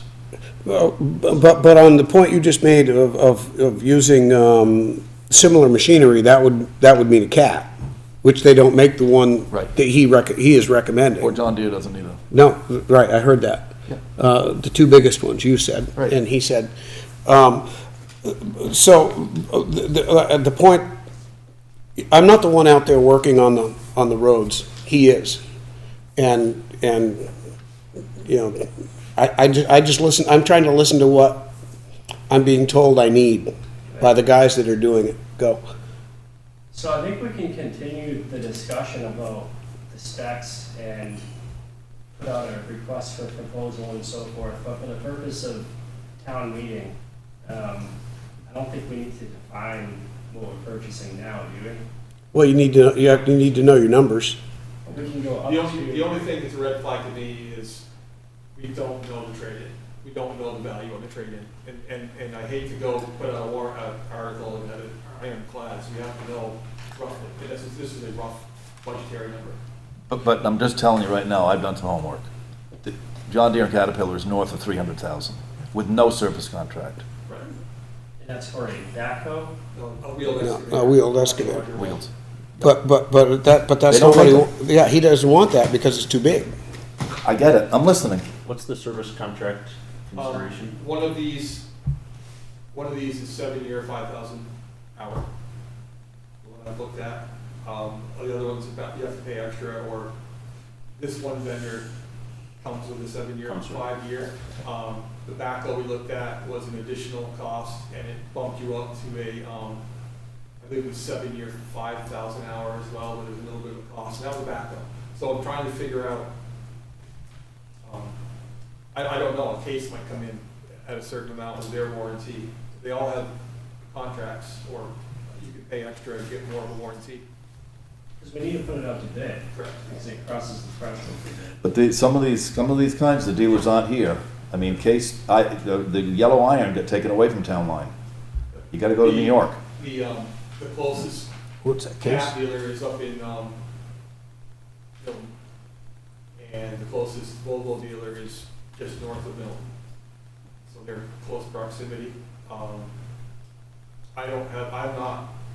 I understand where you're coming from on the brand, but if the brand doesn't offer what you really need to be the tool you need, I'm not gonna buy something for more money that is more than what I really need, or too big, or whatever. I just don't feel comfortable with that, or too small. Or back to a backhoe. You know, I mean, if you want to keep tobacco, fine, but it's gonna be apples to apples. Well, so that was the other point that I made, when you said that I didn't know that we were down to 6 men, and I didn't know that we were up to 9, but when you schedule in vacations, when you schedule in work, when you schedule in the fact that I think it works out pretty good to hire out independent contractors to do some things. You work in concert with them with what machinery we have. We don't have to pay for breakdowns. I agree 100%, Dave. And when I can have a grant and I'm doing a really big ditching project, I really want a big excavator. The result is a ditch like on Golden Ridge that we have to maintain from now on. And to do it with a backhoe is not gonna be really quick. That's why I'm looking at this machine. We're still gonna use it like the backhoe, but be able to do it quicker and do possibly more. Will you be able to, will the dirt roads be better maintained and have less issues with the ability to service them with an excavator? I believe we'd get more done, and being able to get more done, we'd be able to react. Right now, if we have 3 or 4 really heavy rainstorms, we're constantly going out the backhoe just cleaning out the inlets of the culverts and the cutouts. It takes so long. With an excavator, we'd be that much quicker, that we'd be able to react quicker to those storms and keep caught up, you know what I mean? Yeah. It's hard to explain. Well, and having the tip bucket gives you We'll get a tilt bucket out of that. a lot more. But with this style of machine, we'll be able to do the same but faster. We had the tilt bucket with the We have, backhoe. We've got right the now, one we right. have three operators on the backhoe. We try not to keep it pigeonholed. Everybody will learn how to run this thing. I actually Well, think in the last 5 years, we've done a fantastic job of ditching between what's going on. We I have- don't, I think he's done a great job. I know, and so Backhoe the last 5 years. on my road, it hasn't been done in 47 years, and I don't think it's gonna have to be done for Nobody another wants to go 47. hang out with you, Dave. But I'm just, but if you go up Skyline, if you go up on the roads, I really think, and there's another complaint to this, that I've had people come to me and say, listen, I don't want an airport runway coming down my road. Yeah, I've heard that. So there's a happy medium between lowering 3 But- feet, so What I want to know is what are we supposed to do tonight? I hope we get an article. Well, we have to also remember that this is almost it's 3 cents. 35,000. No, I'm talking about 3 cents per 33,000 something is It'd be- 1 penny. 1 cent. Right, 34, yeah. Yeah. If you're doing a loan, you're not. No, paying it all back. but it's gonna cost taxpayers 3 cents more on the tax dollar. No, No. no, because if you take a loan, your payment will be probably in that 40,000 range. 35,000 in 1 year. What is next up? We haven't seen the capital plan. 2009 international dump truck. And when is that? And it's probably gonna be in 2 years. And what's gonna happen, I believe, is we're gonna keep the 2009 as our spare and replace the 2000, get rid of the 2012. That's my goal. So as far as the article, I mean, We need, I heard him say something about needing Yes, we are a, working on a capital plan. He's already on. yeah, he's working on that. But Brendan, I heard you say we need an RFP on this? Yeah. So we can't do the article tonight anyway, right? Well, there wouldn't be enough time for an RFP. I don't think we necessarily, because I mean, if we put it out to bid now, we're gonna have to put it back out to bid again later. So it wouldn't really make sense to do an RFP now. John, you've been Dave, you've been around forever. We- I've been here for a few days. I don't ever remember doing an article before I knew exactly what the heck I was doing. you've got to have a ballpark. And back in the day, we had that all done. It was bid, and the morning after the vote either went up, Yeah. the order went placed. Yeah. You knew what you were getting. Yes. It was in the article. Yeah. This is what we're buying. Yeah, and the This spec is what was it's done. gonna cost, It and this was is what we're spec. getting. It was spec. Yeah, I'm just saying. We have, I get where you're coming from with the RFP, which we can put on an RFP now if we want to. But we've already created estimates, so the work's already been done. We believe that it's gonna be up to $230,000. Okay, so create the article with an up to, yada, yada, yada. And the article's already been created. So the article is, in the packet. Which number? Page 77? What number is it, the article? Page 78 is where the article is, Article 11. Article. So shall the voters of the town of Weathersfield authorize the select board to borrow funds not to exceed $70,000 for a period not to exceed 7 years for the purpose of purchasing an excavator for the maintenance of town highways. The excavator will replace a 2006 backhoe. The cost of the excavator will not exceed $230,000. The balance of the funds needed to purchase the excavator will come from the sale of the 2006 backhoe and no more than $125,000 from highway department equipment reserves. So you're only looking at a $70,000 loan over up to a 7-year period, which is quarter of a cent, third of a cent, half of a cent. I mean, The part that makes me nervous is relying on the trade. That's flexible. You don't know exactly what somebody's gonna come in and give you for a higher number on a trade. So, Well, this article specifically spells out what's going to happen and go from the account. So you're pretty well caught with your pants down, assuming that that's not going to work. That's not the way this should be written. We can revise it a little bit, but I just wanted to show, I mean, this is what you and I. you could revise it to not to borrow more than the full amount, and then whenever you trade this thing in, you put that money back into reserve. You only borrow what you need. I don't know how to word that. I'm not a lawyer or accountant. Well, those numbers in there narrow you right into what your ability is to do. So you can't borrow anymore, and you're taking that amount out, and you're not going to deceive the voters. They're voting on that article. That's correct. That's correct. The only thing you can I didn't do, write the article. and I'm not trying to speak out of place here at all, is ask for exclude trading. We did our 2000, we got rid of that 2003 Mac. We didn't include that in what we borrowed. We subtracted the 40,000 when we sold it after the fact. We say up to X amount of dollars not to exceed, and then you trade it in, you subtract $25,000, $30,000, whatever the trading value is, what you're borrowing. And this article, so I just copied and pasted a recent article that we used when we purchased the dump truck. And this is exactly how we did it. Well, I like the idea of having language that allows you up to, say, 100,000, knowing that your trade you would recoup the trade. Ballpark trade. Yeah, and I think you're still going to be fine on a $100,000 loan over a 7-year period. You're still not adding a penny to the tax rate. It seems like I'll just say I think this seems like a logical thing to do. I think it seems well thought out. I share a lot of Dave's concerns. but I think that you know the vehicle you need, and I think it will be put to good work, and I think we'll probably see it all over Weathersfield, improving our roads. So I think I support The concerns I have right now, I think I should probably share with Dave also, and that is how this article is worded. Yeah. So I'm gonna disagree with you, August. I don't think this is well thought out, because this is the first I've learned of all this stuff, and I should have learned about it a lot earlier, because I was prepared to say, okay, we're gonna buy a backhoe and do that for what it was. I will support an article that says that we allocate a certain amount of money for, highway equipment reserve to be determined at a later date. That's where I'm going. And if I'm out there, Well, Dave, I support that.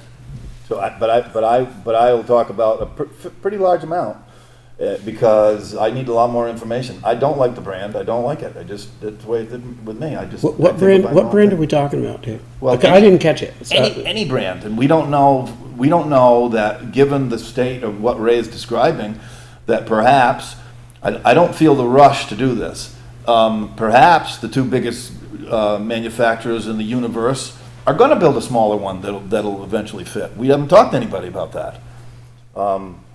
But I also think that we need to anticipate, because the cost of things are exploding and interest is up, that I would not be opposed to having an article with a dollar amount to be stuck in the reserve, and then we make a decision at a later date. And that way you don't even have to worry about a loan. A $70,000 reserve account. Or 100,000, even 100,000. I don't know, I'm just saying, I'm throwing it out Just- there. just- So what we're describing, what Dave's describing, I believe, is to set the reserve, set the conditions for a larger reserve account for a Special purchase. article. The difference being this, it comes back to what Kelly said. If you do the article as a loan and you approve the loan at $70,000 for 5 to 7 years, you're only paying $10 or $12,000 a year. If you do a special article for $100,000 into a reserve account, you're adding 3.5 cents to the tax rate now. That's a significant increase. But- Yeah. Well, I didn't pick 100. I'm just, yeah, I know, just using, yeah. Whatever the dollar amount is. But what we're doing is we're avoiding the interest rates, which are very high right now. So we're gonna save money long-term by taking the money up front, because we won't have the interest rates. We're paying $11,000 a year on interest on the fire truck. So That would be a significant savings in interest. So when you're taking, We're not buying anything. not We're necessarily, just putting money into an account. not necessarily. No, because if you have the money, we can authorize the expense right here, can't we? If the money's in the reserve account for that, Yes. Yeah. that's the whole point. I think Dave's concern is I think. Yes. purchasing the right specific piece of equipment. John? You're right, the only thing you have to ask the voters for is to borrow. But, what my question is, and Dave hit on it, where does this piece of equipment fit in the capital equipment, long-term plan? And I'm not looking at it, I don't have any idea where it fit in. But if you kick a can down the road, it may make a blip that you want to avoid. Because that's always been a goal, to make that payment as near the same every year and not Correct. have it go up and down, because that makes a really weird tax. But what helps that is a special article asking for a significant amount for reserve. It helps that blip. But also, you need to put it in perspective, not just highway. Where is the capital plan for highway? Where is it for police cars? Any yes. machinery. And that's coming. What is your projection on that? I'm hoping to have that completed by probably August, September for fire, police, and highway, and potentially the town office, technology. Can we go back to the backhoe at 8,000 hours? How much life is left? Well, in this piece of right now, equipment? I have an estimate to fix the pins on the swing arm for just over $10,000. That's just the 2 pins on the swing arm. We're gonna have to rebuild the ditching bucket, that's really sloppy. And the front bucket is paper thin on the bottom of it. I'm just But thinking that's of our, cheaper. The front bucket's pretty of our cheap. cost savings back, continuing to fix it. It's on light, we call it, we're joking, it's on light duty right now. We're only using it when we absolutely have to. That only adds to the skepticism of trade value. Yeah. If somebody's gonna see that and they're gonna say, okay, Stan I'm gonna pointed jump out- on, I'm gonna Stan try. pointed out that it needs to be. No, I'm talking about the person that's gonna give you 35 to 45,000 when somebody Right. wants to be. Oh, They're gonna say- absolutely. They're gonna say no. I'll give you 15. 15 cents. They did the estimate, looked at it, they were aware of that. So that's it. In the current condition, that's where you placed your estimate. That's where they placed the estimate. They placed their estimates. Okay, there's, the other part of always doing this, and we did it with the police cruisers too, is what do our timelines look like, from when we authorize this thing, we say, okay, we're gonna buy it, when are we gonna get it? So If we, the first payment we do on this, if we do borrow money, the first payment we do, but. not the payment, but the machine, I'm actually looking at the machine coming in to replace the machine that's I'm hoping about to to. be here next fall at the latest. See, so you're talking almost a year out now. Okay, so if you kick it, you're talking 2 years before you're seeing a replacement for, We're not kicking it. well, no, I mean, if we did, Authorize an article to purchase an excavator or authorize, or to authorize money to be transferred from reserves, we can't do anything until the vote takes place anyway. correct. So if the money's in the That- account or we've been authorized to borrow, it's really the same How, thing. how long, Dave, are you looking for time to plan Well, this I don't- better? We have, Floanne gave us a timetable of when the warrants have to be in. It's gotta be, I don't know, we probably have like, what, two or three more meetings? I know these are in by the 29th of January. No, Two more meetings. So, I don't know, she's like 30 days prior to the, I don't know, she gave us a schedule. January 18th, 40 days prior, last day for receipt of petitioned articles to go into the warning. January what? 18th. We have 2 more meetings Yeah. after this one.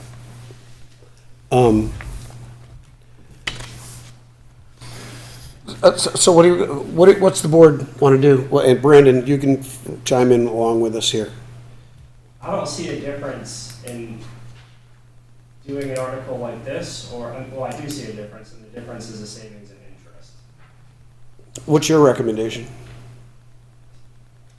To, a special appropriation to the reserve account, so that we can pay either an excavator or a backhoe, whatever the board decides to do, in cash, without having to borrow funds. Anybody want to make a motion on a number? If the special appropriation fails, you have to wait another year for a town vote to get a piece of equipment. No, not necessarily. But there's all kinds of options. I mean, to buy, no, because if there's money in the reserve account, we've done it before to purchase something outright, as long as you don't take a loan. But if they say no to Renting the is- article, we don't have enough, do we? But renting is still wide open. It's Yeah, not like you're you take handcuffed. The entire reserve and pay cash for the piece of equipment, and then replenish your reserve afterwards. And we have ARPA funds that we still have to designate, and time's running out on those. So I think we have enough options to take. I think we should move to table this until January 6th. I think there's too much going on right now to make a shotgun decision. And the rest of the board may come back to this very same article and leave me in the dust. But I don't think it's smart right now to toss around too much of this without having something down in writing where everybody's got whatever answered. Because we still have 2 meetings left to take. Brendan, you're okay with that? We don't have to do it tonight, right? We have 2 more meetings. Right, we're good. So, We're and fine. would that give you more time to fine tune? Maybe somebody can have other information. We could assemble additional information. I think there's a fear that if we release too much information in the public, it might affect the results of our bid process. It's happened in the past with another piece of equipment where budgetary numbers were given out in public, and it affected the way they could bid, because it's their bid getting right out in the public. Sure. But this is now, this is public, what the numbers that you've used now. Nothing should have been included for proposal from any company to your packet. No, there isn't, but There this no, there is isn't. pretty well There's numbers, framed. but there's no Oh, names, okay. there's nothing. Oh, no. But the dollar is. Well, but I was gonna ask him to come in with, some machines. Tell me what machines you're looking at, but I guess that's where he's going right now, is don't do that. But the dollar, but the dollar's unfortunately, the okay. dollar frames that discussion. I get that. The dollar is based on that machine in that range for what vendors are available. Okay. And that's the maximum Right. range. And I would support, I get- I think an article to buy the machinery, exclude the trade-in, knowing that you're gonna get a trade-in of X amount, roughly X amount of dollars to offset that. So instead of saying 70,000 and then relying on 20 or 30 for a trade-in, you only get 15. But the town manager's giving you the same thing, but he wants to avoid the interest. Well, I'm fine with that. I'm just afraid that if a special article does not pass, we're not gonna be able to get a machine for another year. And we're gonna have to rebuild this back just to get through. Bring pizza to the town meeting, go knocking on doors. I mean, from my experience, right, with the previous years that we've asked for special articles, they haven't even been close to failing. I think the town supports the highway department. There is a good point there too, which is if it goes to an article, it goes to a vote and the residents decide. Yes. But That's it true. It needs to be clear that they're putting money in there to buy a piece of equipment, not just putting money into a reserve. I don't know. It seems. Well, that's the, Equipment reserve. no, I understand where Ray's coming from. You know, when you, first of all, somebody's gonna stand up and say, how much money's in that reserve account now? That's a good Okay, point. you had $250,000 in there, and you want to put in how much? Another $100,000? Why? Well, because we're going to buy this machine. Well, why aren't you just asking me to buy the machine? You know, so that I see what Ray's saying. It's a confidence in the electorate. It seems less transparent, I guess. I understand. What about a special I mean, I guess it does the same thing as this is doing. I guess the decision should be, do we borrow or do we ask for the entire thing in a special article? Because you could word a special article to be geared towards the purchase of a machine without borrowing. Without borrowing the money and just do the same thing. I am in favor of not borrowing, you know, not paying the high interest rates right now. Because to Kelly's point, she said a penny is $33,000.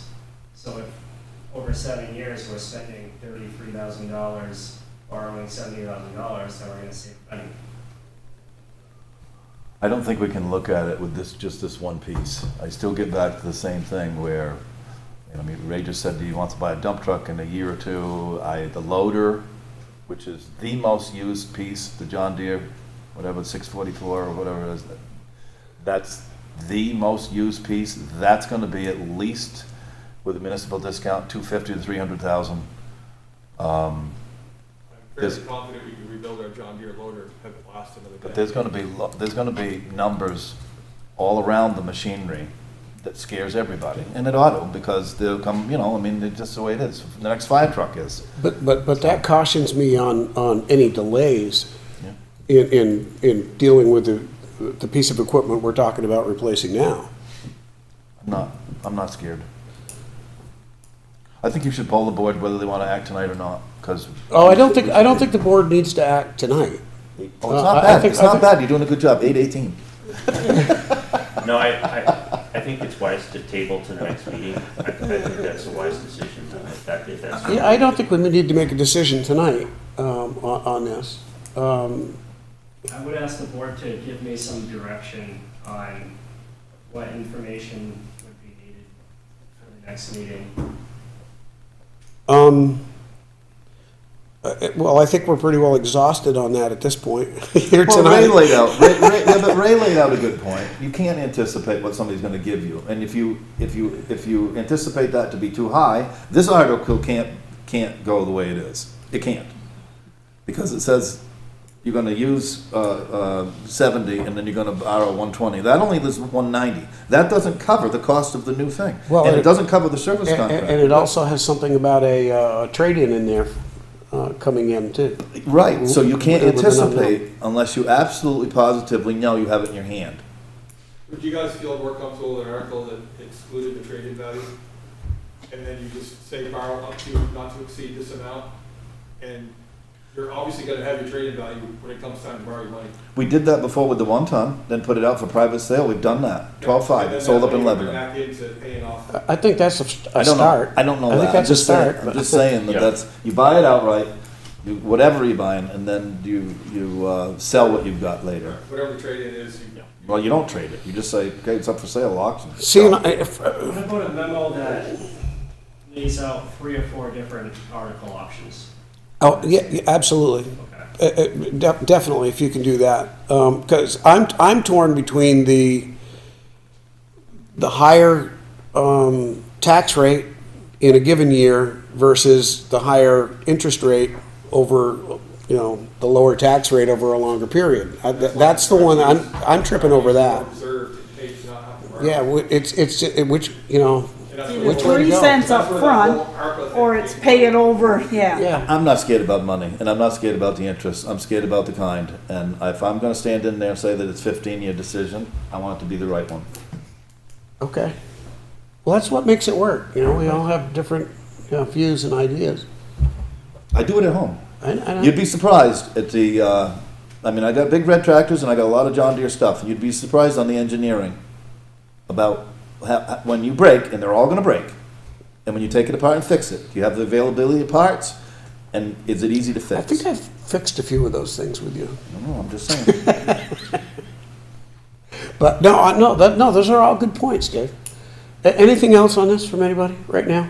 We're gonna just hold off on this. I'm not gonna table it because we'll just bring it back at the next meeting anyway. Do you need more guidance, Brandon?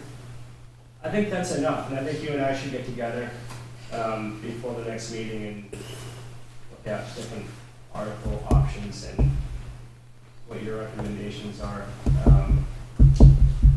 Good night, John. Thank you. See you, John. Do Articles 12 through 18 need some kind of action? Thank you, Rick. No, we approved them last No, time. we already did them. Oh, so we don't need it? No. Because I see that's next up. Yeah. Nothing. Are there any other articles that will be added to the warning? Yes, Article Uh-oh. 18. Do Uh-oh. I need to be here for any of that? Nope, you're all set, right? Article 18. Thanks, Rick. Be safe. What do you think, guys? Oh, SAPA TV. That was added. So The- SAPA TV has requested some funding, For our meetings? yeah, and they're looking for $700, so it does exceed the $500 threshold. Okay, I got a better idea. What if we, first of all, there's getting to be too many articles, and I'm a voter and I'm bored when I vote. And I don't like going down through and reading all these things and then checking and whatever, and then you have to count them all as ballots, so. Yeah, it's Is a long there, list. is there an easier way to solve this just by, in our general fund budget, just to say that we're gonna do that for communications? And just automatically do it? Why do we need to vote on this? Well, because the select board developed the policy, and the policy requires, Yeah, if you want to treat it as a special article, but I'm not saying do that. I'm saying as a matter of business for the town, Well, you're only talking about the SAPA Yeah. article, right? Article 18? Yes. In other words, to just move that 700 into the budget Yes. Yeah. somewhere. It's a service to the people that they can go back Can- and can look you at do all that? the meetings. yeah, I can do that, but if I do that, it's gonna change the budget and we'll have to revote. No, we don't. You can't take up $700. I didn't really tell you. I don't believe you. You found when you were on the phone with me a month ago, you found that we were paying TV for Comcast. And then you got rid of that. I already flushed that Yeah, out. but I get it. But we can address this communications through the year-end 630 surplus in the general fund for another year to fund through 24-25. All right, if we land at 700 in the negative, then what? We're not gonna. Dave will pay it off in hot dogs, no rolls. We'll use ARPA funds to pay it off if it ends up in the hole. It's a Well, very good and that's an tool. option too. Yeah. Yeah, but it's a Or very, rainy day fund. but it's a Yeah. it's a very good tool so people can bring back it up to look at what happened. It's actually, I actually tend to agree with this because of what it is, that it probably shouldn't be an appropriation. It probably should be part of our budget somewhere. And that's okay, Brandon. I think Dave's right. We're dealing with $700. We're probably gonna be okay Okay. somewhere. Either with ARPA, rainy day, if need be, we got it, Okay. right? No more Christmas parties, there goes the money. Exactly. Did I hear an S on the end of that? Yeah, I thought there was one. Do we need to do a motion? yeah. Town business? Well, We're not doing a motion on the articles as yet because we still got one hanging out there. So so I'm gonna exclude Article 18, I'll come back with a revised. Yeah. Yeah, we have We to still do have that 2 next meetings, so meeting. we're not- No, we're fine. Yep. That's the beauty of getting it all done. Yeah. So town manager update. You have 2 minutes. I just have a couple of things, just another reminder, the town office will be closed next Monday and the following Monday. Correct. Christmas falls on a Monday this year, and New Year's Day falls on a Monday this year. And the transfer station is closed on Sunday. Yes, and the transfer station is closed on Christmas Eve. About New Year's Eve. The transfer station might be closed on Wednesday because, I mean, the roads are all closed right now.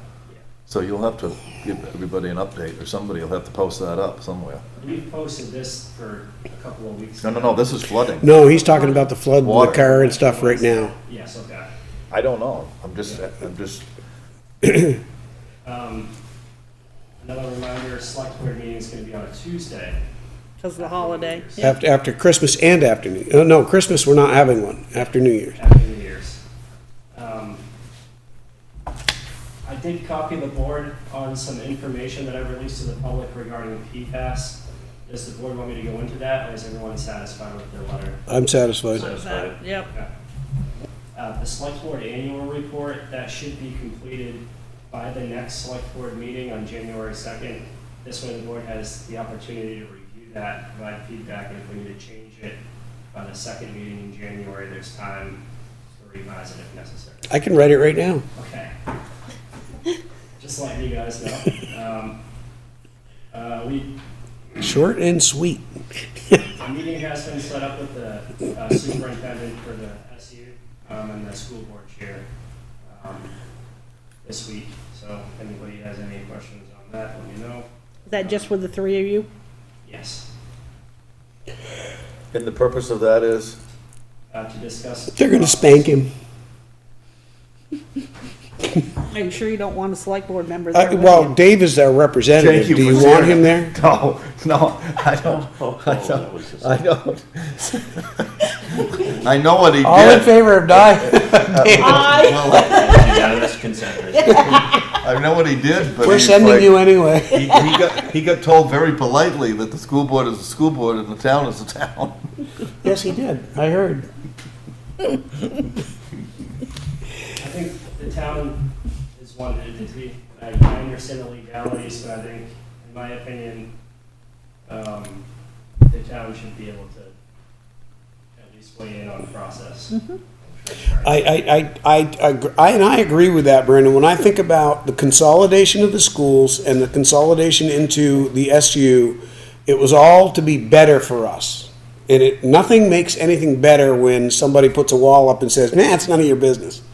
Stay out of it. Well, but it wasn't, but that didn't happen. But, you know, Brandon went a little far when he said that he had his financial people looking over some things in their budget and didn't agree with them. Well, that was just And that's- something to laugh at. That's okay, but you gotta understand, when you're on boards, you don't want somebody coming in saying, here, we know more than you, and we've had a financial analysis done, and this is. I think we had that happen. Yeah, I know, but. Sort of.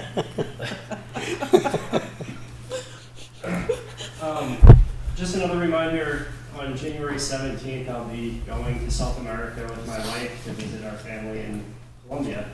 I appointed Jeff Mobus as the acting town manager again. I'll be in contact with Jeff while I'm in South America. Jeff Mobus is the town manager in Springfield. Mike and I visited Jeff. I introduced Jeff to Mike last week and exchanged contact information and so forth. Jeff and I will be meeting on January 4th. I'll be briefing him on things to keep an eye on while I'm gone, limits on payroll and expenses. In case something does happen to me while I'm overseas, I think the town is in good hands. I've been working with Jeff for a while now, so I can vouch for his abilities as a town manager. How 17th to what? 17th to the 30th. And you're not calling, you're not, You're leaving the phone. you're not doing anything, correct? No, you know he can't do that. I'll You be know in he contact can't. with We can Jeff take it. and Olivia, town property. More times, Yeah, but gotta leave your phone behind. think It's everyone town will be property. so my contract says business and personal use, so. Well, don't you be calling, don't you answer any calls from me. We can change that, motion to change. Depends. That's all I have Okay. for my town manager. Any questions for the town manager on his update? Hearing none, any appointments for us to do? I don't see anything that we're dealing with right now. Motion to approve the warrants? But is there a, like, and I was gonna say this when the presentation was made, and I don't think that this is complete, but do you see the harm in acting on the village wastewater committee? It seems like we may be on a path that might be productive for once, and asking them to, I don't know, At the next meeting. I don't know. We'll Yeah, have to send out let- an email to them and see if they still are interested, I think. I gotta say, didn't we continue this to a time, date and time specific? The next meeting on the 2nd. How is that what it is? Yeah. I don't know. Yeah, we did. I don't know.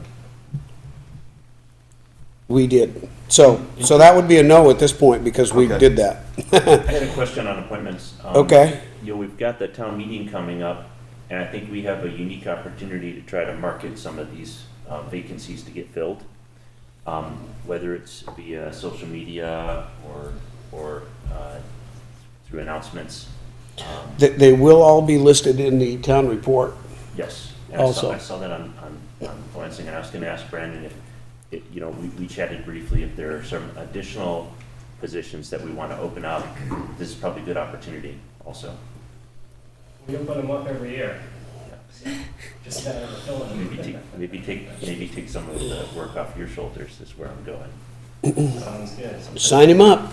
Yes, one of them, I think we should do that. I think we should examine give us a list of what you're doing, and then we may think that it's in the best interest to not do that. And one of the ones is, but I don't know whether there's like a retired doctor or something that would want to be the health officer or something. I know the chair is the health officer. It's strange, but it's true. When you don't have one, when you don't appoint one, the state does that. So, I That's not a good thing. yeah, it is. I wouldn't on that. I wouldn't have been doing this. I have the certificate that named me the health Will you officer. shut up? It came from the Board of Health in the state. It said, Wow. it was like I got an award or something. So, you look healthy. I'm not healthy. No, I'm not. I'm really So not. this would be a special Christmas, in other words, for you. I don't know, I'm just saying that, Back off. I think you'd be outvoted, Mike. if you Okay. could give us a list of. Do I hear a motion to approve the warrants? I'm moving this one along. Motion to approve the warrants dated December 18th, 2023. General fund payroll, $19,412.75. General fund operating expenses, $22,009.04. Highway fund payroll, $9,619.79. Highway fund operating expense, $15,862.45. Solid waste payroll, $1,918.35. Solid waste operating expense, $22,285.45. Library payroll, $2,361.42. Veterans Memorial Committee operating expenses, $150. Ascutney Volunteer Fire Department hose operating expense, $13,023.92. That's ARPA funds, right? Don't know. Yes, Yeah. it is. Grand total payroll, $33,312.31. Grand total operating expense, $73,330.86. Do I hear a second? I'll second. Motion's been made and seconded to approve the warrants. Any discussion on the warrants? Oh, yes. Oh, no. Page, Page. page. The fire Page department 3 of is 5, already- general fund. What, up in the corner where, Dave, where it says 80 up here, it says, like, when you scroll, move it just a little bit, it's 82 of 97. Got it, yep. 82. Yep, 8, or it might be 83, but we're Yeah, gonna. no, I got 82 of it, 97, yeah. 3 of 5, Okay, 3 of 5, everybody? yep. Okay, you look about, well, follow the check numbers. 227474. It's about 1/3 of the way down, or a little bit more. How much? Yeah. $625. We're Yeah. paying the town of Springfield for land use now? It's not an ongoing expense. Occasionally, when we have too many violations going on, we partner with Springfield and they send their zoning enforcement officer over. Excuse me? We have violations at the dump? No. Violations, No, land use. zoning. Land use, So Mr. zoning. Oh, Chuck, Yeah, he used to be here before. What's Chuck's last name? Wise. Chuck Wise, yes. so he is the zoning administrator in the town of Springfield. And he's been helping us with enforcement for a little over maybe even 2 years now. Occasionally we'll call him in if we get backed up. Okay, that's good to hear, because I'd like a report on that. Okay. Because I just want to find out the allocation on a pie chart of what land use is spending their time on. Violations are really important, Yeah. as is other things, but I'd just like to see whatever the percentages are on whatever that is. It's kind of a handy thing to have on all the departments, actually, when you It think is. about it. Does that tie into the other? Yeah, I was going down there. I was headed down south to that one too. So if we go further down to the bottom here, we have a very all kind of them down well, there. yeah. But the one concerning thing to me is we have bills that are from August, September, and October, and it's December 18th. So we did have changes in finance, and this is one of the reasons. They weren't up to Do date. you want to go into executive session or it's personnel? No, I just No. see the but I like that because full disclosure, it's really important because we've had other challenges here when bills or whatever come in, and of course this we don't see, and I have no way of knowing unless you pulled the invoice to see whether there's interest on accounts. And I'm not saying there is, and I'm not saying there isn't, but when you see a bill going back to August, and here it is December. Well, there's a couple of reasons for that. So we signed an intermunicipal agreement, and there was a delay in billing from the town of Windsor as well. Like, these could have been on the last warrant, but the last warrant would have been the earliest they could have been on. So this is for, instead of contracting with the forestry consultant business, the town of Windsor has now become the employer, and then we contract with the town of Windsor for land use and planning purposes. So who is, and I think the answer is going to be you, who's keeping control of all this so you don't have a runaway train and you're going to say, oh my gosh, this wasn't really a good idea. We're spending like a lot more money, and here's The a only plan. reason is my wife's the accountant over there. That's not a good answer. That's the best answer I've heard all night. That's a little close. That's a little too close to home. That's a conflict of interest, you know. So she, Why are you turning red? Now he is. I think there's a conflict of interest. No, But you don't want to go down that road where you have somebody that close doing finance, and then you've got to rely on her to do the financial. This Ryan's, And I've always controlled the costs on our end. hours. Well, my question was different. So if you're 3 months behind on their billing, you might get a surprise here that you're not prepared for.